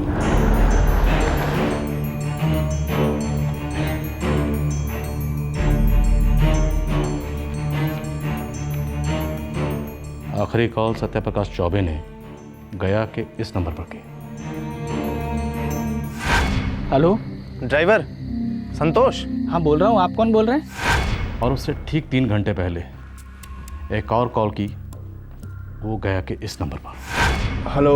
हाँ मिश्रा जी, मैं सत्यप्रकाश बोल रहा हूँ। हाँ हाँ सत्यप्रकाश सर, आप पहुंच गए क्या?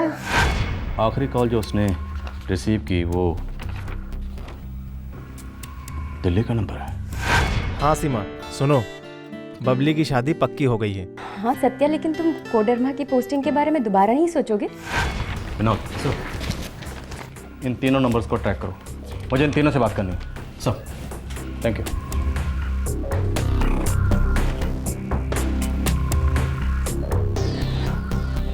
सर जी, सत्यप्रकाश साहब का जो रेगुलर ड्राइवर है नदीम, वो ईद की छुट्टी पर था, तो मैंने संतोष ड्राइवर को बुला लिया था। नदीम सुबह सत्यप्रकाश को सर्किट हाउस से गया रेलवे स्टेशन छोड़ने गया। जी, उसके बाद वो छुट्टी पर चला गया। और संतोष ने सत्यप्रकाश को बताया कि गाड़ी खराब है, वो उसे लेने नहीं आ सकता। जी सर, ऐसा ही बताया था उसने। तो मिश्रा, मुझे इन दोनों ड्राइवर से बात करनी है। सर, संतोष को तो मैं आपके पास भेज दूंगा, लेकिन इस नदीम का कुछ पता नहीं चल रहा है। जब से छुट्टी पर गया है लौटा ही नहीं, कोई फ़ोन भी नहीं लग रहा है उसका। मैं नहीं जानता वो कहाँ है। पता लगाइए, लेकिन उससे पहले ये संतोष। सर जी, मैं ही गाड़ी लेके जाने वाला था साहब को लेने, लेकिन गाड़ी में खराबी थी। कैसी खराबी?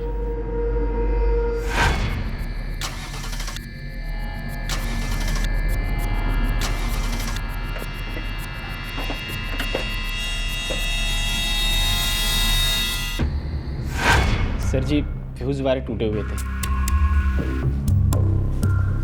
टूटे हुए थे या काटे गए थे? वो टूटे काटे थे साहब, पर किसने किया, क्यों किया, मुझे नहीं मालूम साहब। सबने सर, सत्यप्रकाश को वाराणसी स्टेशन पर जो दिल्ली से कॉल आया था वो सीमा नाम की लड़की का था, दिल्ली की है।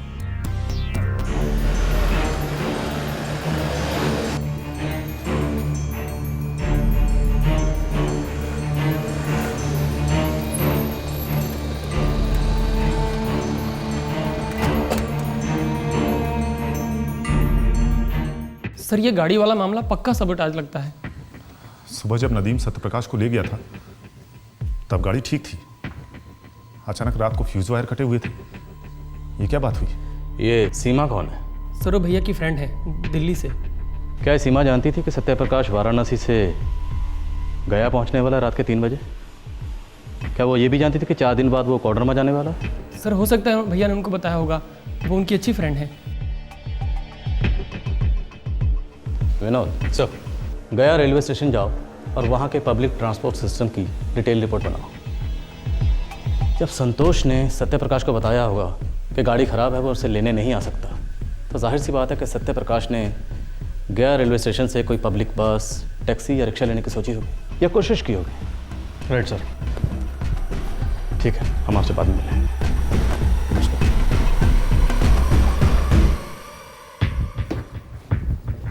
सर ज़्यादातर रिक्शा ही हैं, वो भी साइकिल रिक्शा। सबसे पूछताछ की, लेकिन सबका कहना यही है कि उनको भी सुबह ही पता चला जब उन्होंने बॉडी देखी। हम कोडरमा के लिए रवाना हो रहे हैं। सत्यप्रकाश के मोबाइल की ट्रैकिंग जारी रखो।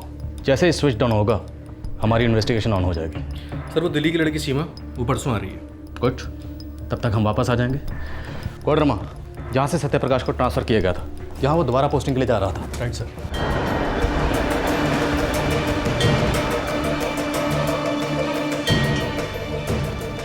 ये पहले के डायरेक्टर त्रिवेदी और ब्रिगेडियर मजूमदार के फ़ोन रिकॉर्ड से कुछ मिला? नहीं सर, सारे नंबर्स चेक किए लेकिन कहीं कोई सस्पिशियस एक्टिविटी नहीं मिली सर।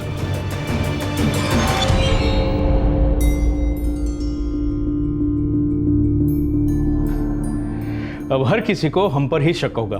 हम हर कोई नहीं है मिस्टर त्रिवेदी, NIB है, नेशनल इन्वेस्टिगेशन ब्यूरो। हाँ है, शक है आप पर कि आपने सत्यप्रकाश चौबे की सुपारी दी और इस कदर दी ताकि आपका नाम कभी सामने ना आए। देखिए राठौर साहब, आप हम पर इसलिए शक कर रहे हैं क्योंकि सत्यप्रकाश को यहां से ट्रांसफर किया गया था, लेकिन मैं आपको एक बात बता दूं, सत्यप्रकाश की ट्रांसफर में मेरा कोई हाथ नहीं था। पर आपकी सस्पेंशन में तो उसका बहुत बड़ा हाथ था। उसने खुद अपने हाथों से चिट्ठी लिखी थी और दिल्ली भेजी थी। आप सबका पर्दाफाश किया था, और आपका भी, ब्रिगेडियर साहब, और आपके सारे कॉन्ट्रैक्टर्स का भी। देखिए राठौर साहब, सत्यप्रकाश ने देश के सबसे ऊंचे ऑफिस को चिट्ठी लिखी थी, उसके बाद तो हम उसे टच भी नहीं कर सकते थे। मरवाने का तो कोई सवाल ही नहीं पैदा होता। सवाल तो सारे मर गए। वो सारे सवाल जो सत्यप्रकाश चौबे ने उठाए थे, जिनके जवाबों के लिए वो लड़ रहा था,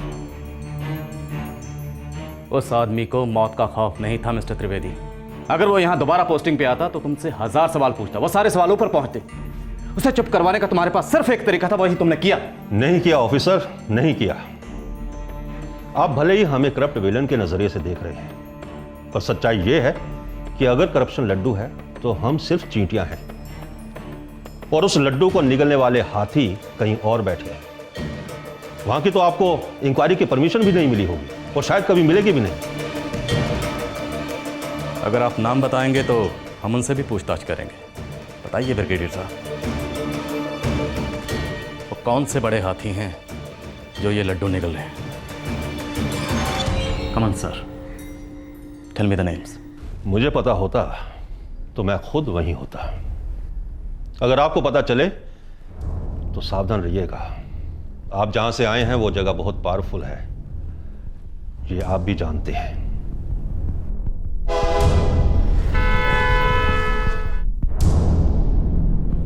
जी सर, सत्यप्रकाश ने एक बार नहीं कई बार मुझे बताया था कि वहाँ के लोकल कॉन्ट्रैक्टर्स उसे जान की धमकी देते हैं। उस रात जब आपकी सत्यप्रकाश से फ़ोन पर बात हुई, उस वक्त उसने किसी धमकी का जिक्र किया था आपसे? नहीं सर, उस रात सत्यप्रकाश ने किसी खास वाक़ियत का कोई जिक्र नहीं किया था, लेकिन फिर भी मैं सत्यप्रकाश को लेकर बहुत चिंता में थी। क्यों थी आपको चिंता? क्योंकि इस बार सत्यप्रकाश कोडरमा में प्रोजेक्ट डायरेक्टर की हैसियत से जा रहा था, और वहाँ के पहले वाले प्रोजेक्ट डायरेक्टर मिस्टर त्रिवेदी और वो एक्सटर्नल सुपरवाइज़र मिस्टर मजूमदार, वो दोनों ही सत्यप्रकाश से खुश नहीं थे। आप उस लेटर के बारे में तो जानते ही होंगे जो सत्यप्रकाश ने दिल्ली लिखा था। उसी लेटर को लेकर वो दोनों सत्यप्रकाश से बहुत नाराज थे। थैंक यू सीमा जी, अगर ज़रूरत पड़ी तो फिर आपसे बात होगी।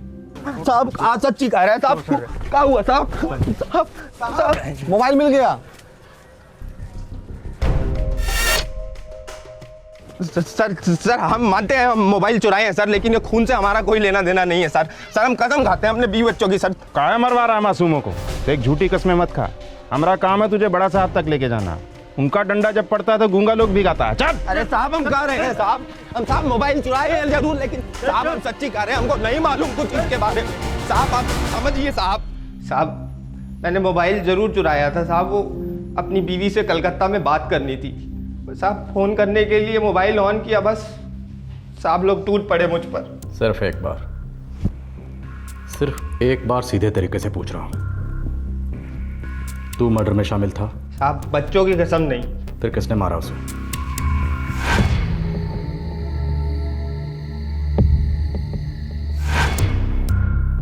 उन तीनों के नाम और पता बोल। नाम और पता साहब मैंने पहले कभी उनको देखा नहीं था, दोबारा देखूंगा तो भी नहीं पहचान पाऊंगा साहब। वो चेहरे ढके हुए थे, उनके पास पिस्तौल थी साहब। साहब धाएं धाएं धाएं कई बार गोलियां चली साहब, और एकदम एक के बाद एक वो साहब धड़ाम से मेरे रिक्शे से नीचे सड़क पे गिर पड़े। और फिर साहब वो तीनों आए जल्दी जल्दी से, उन्होंने साहब का घड़ी, बटुआ, अटैची निकाला और भाग गए वहां से साहब। और मोबाइल? हाँ, और मोबाइल छोड़ गए तुम्हारे लिए?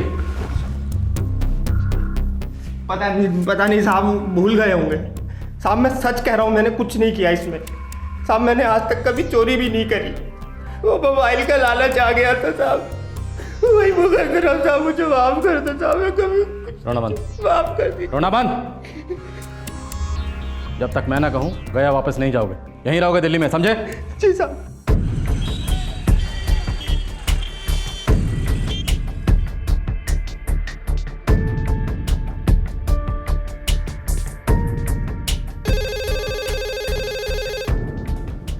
हेलो सर, हम संजय बोल रहे हैं, सत्यप्रकाश चौबे के भाई। हाँ संजय बोलो। सर उस रिक्शा वाले ने कुछ बताया? नहीं, ऐसा कुछ भी नहीं जो हम पहले से नहीं जानते। सर वो आई विटनेस है, मैं उससे खुद बात करना चाहता हूँ सर। श्योर, वो दिल्ली में ही है, तुम आ जाओ बात कर लो। जी थैंक यू सर। जी साहब, उन लोगों ने साहब के हाथ से घड़ी निकाली थी। तुमने ठीक से देखा? जी बिल्कुल ठीक से देखा था साहब। झूठ बोल रहा है सर ये। सत्यप्रकाश भी ने जिंदगी में कभी रिस्ट वॉच नहीं पहनी। मैंने तुमसे कहा था सिर्फ एक बार सीधे तरीके से पूछूंगा तुमसे। साहब मैं सच बोल रहा हूँ साहब, उन लोगों ने घड़ी निकाली थी उन लोगों ने घड़ी साहब, मैं सच बोल रहा हूँ। संजय, हमने इस रिक्शा वाले की बैकग्राउंड चेक की है। He is a drug addict. उसकी स्टेटमेंट पर भरोसा नहीं किया जा सकता, हर 2 मिनट बाद झूठ बोलता है। वो खुद बहुत सारे चोरी के केसेस में इन्वॉल्व रहा है। मगर सर वही एक आई विटनेस है, और वो भी ऐसे झूठ बोल रहा है जिसका कोई कारण नहीं है सर। और ये घड़ी वाली बात पता नहीं क्यों कर रहा है। इसको पट्टी पढ़ाया गया है सर। साजिश सर, यहाँ बहुत बड़ी साजिश हो रही है। अगर वाकई कोई साजिश है तो हम उस साजिश की तह तक जाएंगे, लेकिन इस वक्त हमें कोई साजिश नजर नहीं आ रही है। सॉरी। 2 दिन बाद मनोज दिल्ली से गायब हो गया। गया स्टेशन का ये साइकिल रिक्शा चलाने वाला सत्यप्रकाश चौबे की हत्या का एकमात्र चश्मदीद गवाह था। सत्यप्रकाश का रेगुलर ड्राइवर नदीम भी सत्यप्रकाश के कत्ल के बाद गायब हो गया था।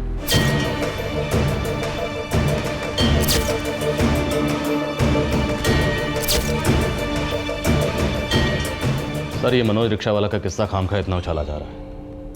ऐसे ड्रग एडिक्ट्स आए दिन गायब होते रहते हैं। लेकिन सत्यप्रकाश चौबे जैसे लोग रोज पैदा नहीं होते राठौर, और ना ही रोज मारे जाते हैं। ये सत्यप्रकाश चौबे गरम लू की तरह सारे देश को चपेटे में ले रहा है। इस झमेले को यहां से दूर रखना है। Yes sir. राठौर, संभल के चलो, चुपचाप चलो, यहां से बाहर चलो। आज के बाद तुम्हारी सारी इन्वेस्टिगेशंस गया में होनी चाहिए। समझा सर। Thank you.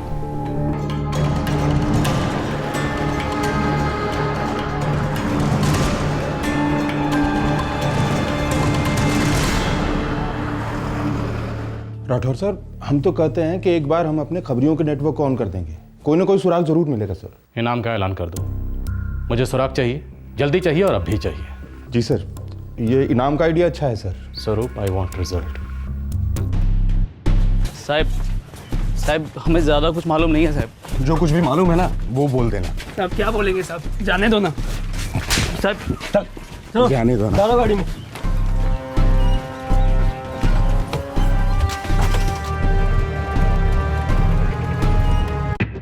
सर, ये दोनों मोहित और शंकर हैं, पैदाइशी चोर हैं, कई केस में इन्वॉल्व भी रह चुके हैं, सालों ने जेल भी काटी है। सर, इनके पास उन तीनों की खबर है जिन्होंने सत्य प्रकाश चौबे को ठोक दिया। मुहूर्त निकालूं?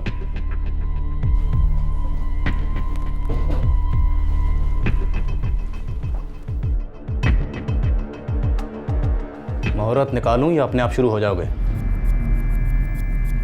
साहब, हम एक गैंग के लिए काम करते हैं, मगर हमें नहीं लगता कि वो तीनों हमारे गैंग के हैं साहब। कोई बात नहीं, तुम नाम बताओ सबके, हम सबसे पूछताछ करेंगे। नहीं साहब, मुझे नहीं लगता उन लोगों का हाथ है इसमें।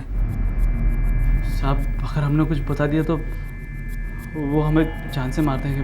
और अगर एक भी बात छुपाई तो मैं तुम्हें मार दूंगा, खुद ठोक दूंगा, यहां कनपट्टी पे या यहां सीने पे। क्या चाहते हो? पहले फिल्मों की तरह 5 गिनूं? हाँ?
एनआईबी की इंटेरोगेशन के बाद 2 लीड्स शंकर और मोहित बहुत ही संदेहजनक हालात में मर गए जब उन्होंने एक रेस्टोरेंट में खाना खाया।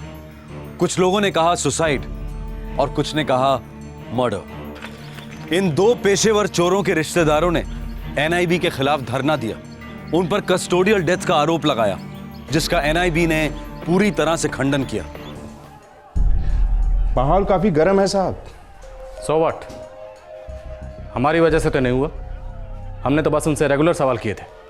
ये हम समझते हैं ना साहब, इलाके की जनता नहीं ना समझती है। पूरा का पूरा इलाका माफिया के हाथों में है, उनका राज चलता है, उन्हीं का कानून चलता है यहाँ।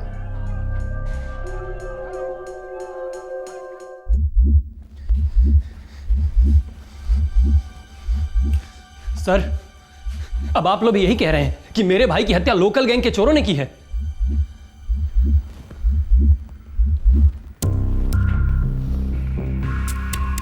देखो यंग मैन, तुम स्टूडेंट हो, अपना ध्यान स्टडीज पे दो और हमें हमारा काम करने दो। ये बच्चों की तरह बार बार आकर हम पर उंगलियां मत उठाओ।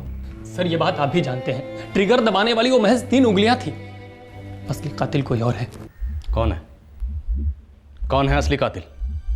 त्रिवेदी है, ब्रिगेडियर मजूमदार है, यादव है, हरमेश सिंह है, या कोई छोटा मोटा कॉन्ट्रैक्टर? कौन है असली कातिल? शक शक होता है, सबूत सबूत, और इस वक्त हमारे पास सबूत नहीं है। वो लेटर सर, जो मेरे भैया ने लिखा था। हाँ, लिखा था तुम्हारे भाई ने वो letter, the famous letter you are talking about. देखो यार, तुम्हारे भाई साहब लाखों में एक थे, बहुत उम्दा काम कर रहे थे। हम सबको उनकी मौत का दुख है, लेकिन हम जबरदस्ती यह साबित नहीं कर सकते कि उनकी मौत उस लेटर से जुड़ी हुई है या करप्शन के खिलाफ जो लड़ाई लड़ रहे थे उससे जुड़ी हुई है। समझ रहे हो तुम? नहीं सर, नहीं समझ रहा हूं। अगर करप्शन से जुड़ी नहीं है, लेटर से जुड़ी नहीं है, तो फिर मेरे भाई की मौत क्यों हुई? चोरी के दौरान उन्होंने चोरों को रोकने की कोशिश की, चोरों ने उन पर गोलियां चला दी। That's it.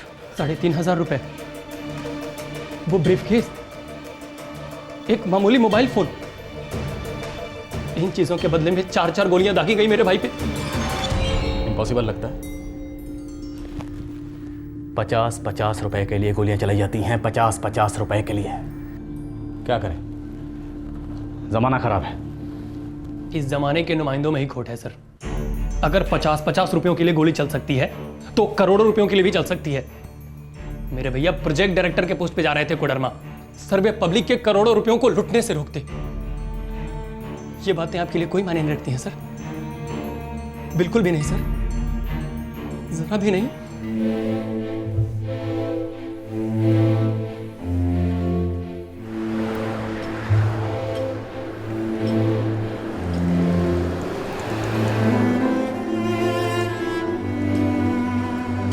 सीधे रास्ते पर बहुत कांटे हैं, बहुत चुभेंगे, खून भी बहेगा, लेकिन रुकना मना है, मुड़ना मना है।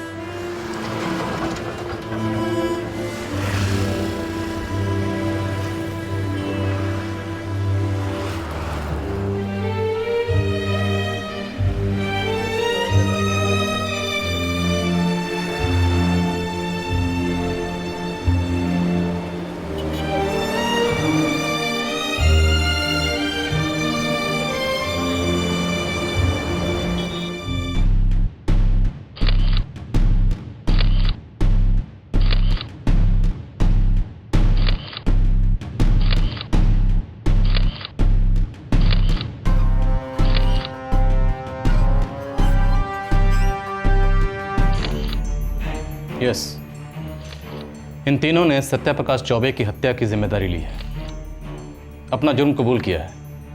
इनके नाम हैं बिल्ला, सुल्तान और गोपी। इन्होंने सरेंडर किया है या आपने इन्हें पकड़ा है मिस्टर राठौड़? पकड़ा। मिस्टर राठौड़ एक ही चश्मदीद गवाह था, रिक्शा चालक मनोज, और वो तो अनट्रेसेबल है। फिर इनकी शिनाख्त कैसे हुई? इन तीनों ने खुद अपना जुर्म कबूल किया है। इनके पास से सत्यप्रकाश की सारी चीज़ें मिली हैं, उनका बटुआ, उनका ब्रीफकेस और ब्रीफकेस के सारे डॉक्यूमेंट्स, और वो पिस्तौल भी बरामद हुई है जिससे सत्यप्रकाश चौबे की हत्या की गई थी। और इनका बयान मनोज के बयान से बिल्कुल मैच करता है। सर, कोडरमा के IHA ऑफिशियल्स या लोकल माफिया का कोई इन्वॉल्वमेंट? हम उनके खिलाफ रिट पिटीशन दायर करेंगे, करप्शन और मलफंक्शन की। सत्यप्रकाश चौबे की हत्या में उनकी कोई इन्वॉल्वमेंट साबित नहीं हुई है। मतलब आप भी यही कह रहे हैं जो गया पुलिस कहती आई है? ये एक चोरी का केस है जिसमें एक्सीडेंटली डेथ हो गई है? जी यस। सबसे पहले मैं एनआईबी को कॉन्ग्रेचुलेट करता हूं कि उन्होंने सत्यप्रकाश चौबे के हत्यारों को पकड़ लिया है। अब सबसे जरूरी बात, मैं इस बात को रिकॉर्ड पर डालना चाहता हूं कि सत्यप्रकाश चौबे ने जो लेटर भेजा था वो इस ऑफिस से कभी लीक ही नहीं हुआ। सुपर हाईवे प्रोजेक्ट में बहुत सारे करप्शन के केसेस सामने आए हैं और हम इन केसेस पर सख्त से सख्त कदम उठाने की कोशिश कर रहे हैं, लेकिन सत्यप्रकाश की मौत उसके लिखे हुए लेटर से संबंधित थी ही नहीं। It's a clear case of robbery. Sir, whistle blower act का घोर उल्लंघन हुआ है, क्या आपको ऐसा नहीं लगता? देखिए, हम विसल ब्लोअर एक्ट को और मजबूत बनाने की फिराक में हैं और इस मामले में कोर्ट में बहुत सारे PILs दर्ज हैं। बस इस बारे में मैं और ज्यादा बात नहीं कर सकता क्योंकि द मैटर इज सब जुडिस। Thank you. इस अदालत को अब कोई शक नहीं है कि तीनों आरोपियों ने IHA के प्रोजेक्ट डायरेक्टर सत्यप्रकाश चौबे को लूटा और उस दौरान उन पर गोलियां चलाईं, जिसके चलते मिस्टर चौबे की मौत हो गई। लिहाजा ये अदालत आरोपी बिल्ला, सुल्तान और गोपी को उम्र कैद की सजा सुनाती है। उन तीनों को सजा देने की क्या जरूरत थी? हमें तो मालूम भी नहीं है कि हमारे भैया के हत्यारे वही 3 थे। क्या आप इस लड़ाई को आगे ले जाएंगे? कैसी लड़ाई? किसके खिलाफ लड़े हम? हम तो बोल बोल के थक गए हैं कि अगर वो 3 सिर्फ चोरी करने आए थे तो मेरे भैया उन्हें चुपचाप सामान दे देते, वो उनसे लड़ते नहीं। पैसे मेरे भैया के लिए कोई मायने नहीं रखते थे। वो तो जिंदा रहना चाहते थे ताकि अच्छा काम कर सकें। बाबूलाल जी, आप कुछ कहना चाहेंगे? जब किसी नेता या किसी बड़ी हस्ती को जान की धमकी दी जाती है तो उन्हें पुलिस की सुरक्षा दी जाती है। क्यों? क्योंकि वे देश के सेवक हैं। मेरा लड़का क्या था? मैं पूछता हूं, मेरा लड़का क्या था? वो भी तो एक सरकारी नौकर था जो भ्रष्टाचार के खिलाफ था, पर उसे पुलिस की सुरक्षा नहीं दी गई, धमकियों के बावजूद नहीं दी गई। मैं जानता था मेरा लड़का आम नहीं है, तो उसके अंदर एक अद्भुत तेज है। मैंने इस तेज को देश की अमानत समझकर बहुत मेहनत से पाला। बहुत संभाल संभाल कर मैंने मेरे बेटे को देश को सौंपा था। उसके प्राणों की रक्षा होनी ही चाहिए थी। वो बहुत काम का था, देश के लिए बहुत कीमती था। मैं हाथ जोड़ता हूं सरकार के कि मेरे बेटे जैसे दूसरे होनहार बेटे बेटियों की सुरक्षा कीजिए जो देश के लिए कुछ करने निकल पड़े हैं। भ्रष्टाचार की चौखट पे उनकी बलि चढ़ना बहुत दुख की बात है। जीने दो उन्हें जीने दो। सर, नया केस।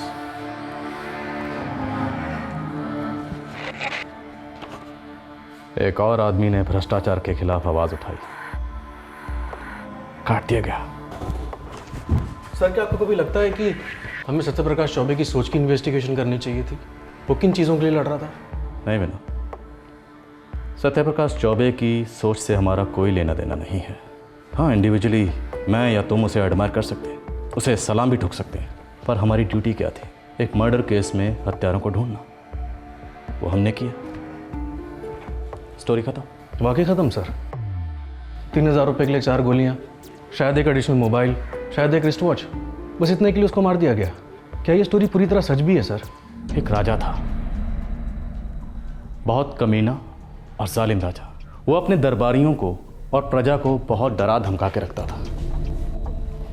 एक बार उस राजा ने अपने दर्जी से कहा कि मुझे ऐसे कपड़े सीकर दो जो किसी के पास ना हो, और साथ ही ये भी कहा कि अगर मुझे पता चला कि ऐसे कपड़े किसी और के पास हैं तो तुम्हारा गला काट दूंगा। दर्जी बहुत डर गया। वो घर आकर रात भर बहुत परेशान रहा कि आखिर करे तो क्या करे, और सुबह उसने राजा के लिए एक सूट तैयार किया। हवा का सूट। हवा का सूट? हवा का सूट। वो हवा का सूट उसने राजा के नंगे बदन पर चढ़ाया। राजा बहुत खुश हुआ। सारे दरबारियों ने भी बहुत वाह-वाह की। हवा का सूट पहने नंगा राजा अपनी प्रजा के बीच गया, उनकी राय जानने। प्रजा में भी सबने बहुत वाह-वाह की। किसी की ये कहने की हिम्मत नहीं हुई कि राजा साहब, आप अपना तमाशा बना रहे हैं। दिन भर नंगा राजा अपनी नगरी में घूमता रहा। एंडिंग तो बोलिए सर। फिर एक बिंदास बच्चा आगे आया और जोर जोर से हंसकर बोला, ये राजा तो नंगा है। विनोद, मुझे इस कहानी का अंत तो नहीं पता, पर इतना पता है कि वो बिंदास बच्चा जिंदा नहीं बचा होगा। अब सवाल यह है कि सत्यप्रकाश चौबे आखिर कब तक जिंदा रहता। उस राजा को उसका नंगापन दिखा रहा था, उसे तो मरना ही था। सत्यप्रकाश चौबे जैसे लोगों को याद करना सेहत के लिए अच्छा नहीं होता। चलो इस केस को निपटा लेते हैं। कहीं ऐसा ना हो इसे निपटाने में भी 9 साल लग जाएं। 9 साल बहुत लंबे होते हैं। ना मुझको याद रखना, ना मेरा काम याद रखना। देश की संपत्ति की लूट और उसका विरोध करने वालों का कत्ल दोनों खत्म होने का नाम ही नहीं ले रहे। अखबार खोलिए, टीवी पर न्यूज़ देखिए, बड़ी बड़ी हेडलाइंस में रोज एक नया स्कैम, और अंदर के पन्नों पर एक और आम बहादुर इंसान के कत्ल की न्यूज़ इतनी सी। क्या सत्य प्रकाश चौबे की आहुति रंग लाएगी? दुर्भाग्यवश नहीं। आम आदमी, आप और मैं आज भी 3rd क्लास रोड्स के लिए टोल टैक्स देते हैं। उन सड़कों पर सफर करते करते सफर करते हैं। शायद ये सड़कें कभी नहीं बनेंगी, शायद किसी भी स्कैम का आरोपी कभी भी उम्र कैद की सजा नहीं काटेगा, शायद विदेशी बैंकों में छुपा काला धन कभी नहीं लौटेगा, लेकिन हमारा इरादा निराशा फैलाना कतई नहीं है। पर यह सब कुछ क्या अपने आप ठीक हो जाएगा? बिल्कुल नहीं। हमें इसके खिलाफ आवाज उठानी होगी। आज क्राइम पेट्रोल दस्तक ने अपने 100 एपिसोड पूरे कर लिए हैं, और इसीलिए आज के एपिसोड में हमने आपके सामने एक ऐसी कहानी पेश की है जो सत्येंद्र दुबे नामक एक सच्चे और ईमानदार आदमी की जिंदगी पर आधारित है। हमने ये केस इसलिए चुना क्योंकि हमें पूरा विश्वास है कि सत्य प्रकाश चौबे की जीवनी एक केस स्टडी है, उन मूल्यों की, उस आचरण की जो आज की हमारी युवा पीढ़ी और हमारी आने वाली नस्लों के लिए बेहद जरूरी है। ये एक जोरदार दस्तक है राजा और प्रजा दोनों के लिए कि भाई अब तो जागो, करप्शन लाइलाज रोग नहीं है। हमारा आज का क्राइम पेट्रोल दस्तक का ये 100वां एपिसोड हम भारत माता के उन तमाम बेटों और बेटियों के नाम अर्पित करते हैं जो करप्शन के खिलाफ लड़ाई में कुर्बान हुए। हम ये चाहते हैं कि भ्रष्टाचार को मात देने चले इन जांबाजों की कहानियां सिर्फ अखबारों और इंटरनेट पर ही ना हो, बल्कि बच्चों की टेक्स्ट बुक्स में भी हों। हमारी ये जिम्मेदारी बनती है कि हम देश के भविष्य को करप्शन के दीमक से वाकिफ करवाएं, जो हमें एक मजबूत और सही मायने में प्रगतिशील मुल्क बनने से रोकता है। आपसे फिर मुलाकात होगी क्राइम पेट्रोल दस्तक के एक और करारे एपिसोड में। तब तक अपना ख्याल रखें, सुरक्षित रहें। जय हिंद। क्राइम पेट्रोल के और भी दिलचस्प कहानी देखने के लिए हमारे चैनल को सब्सक्राइब करें और बेल आइकॉन दबाना न भूलें।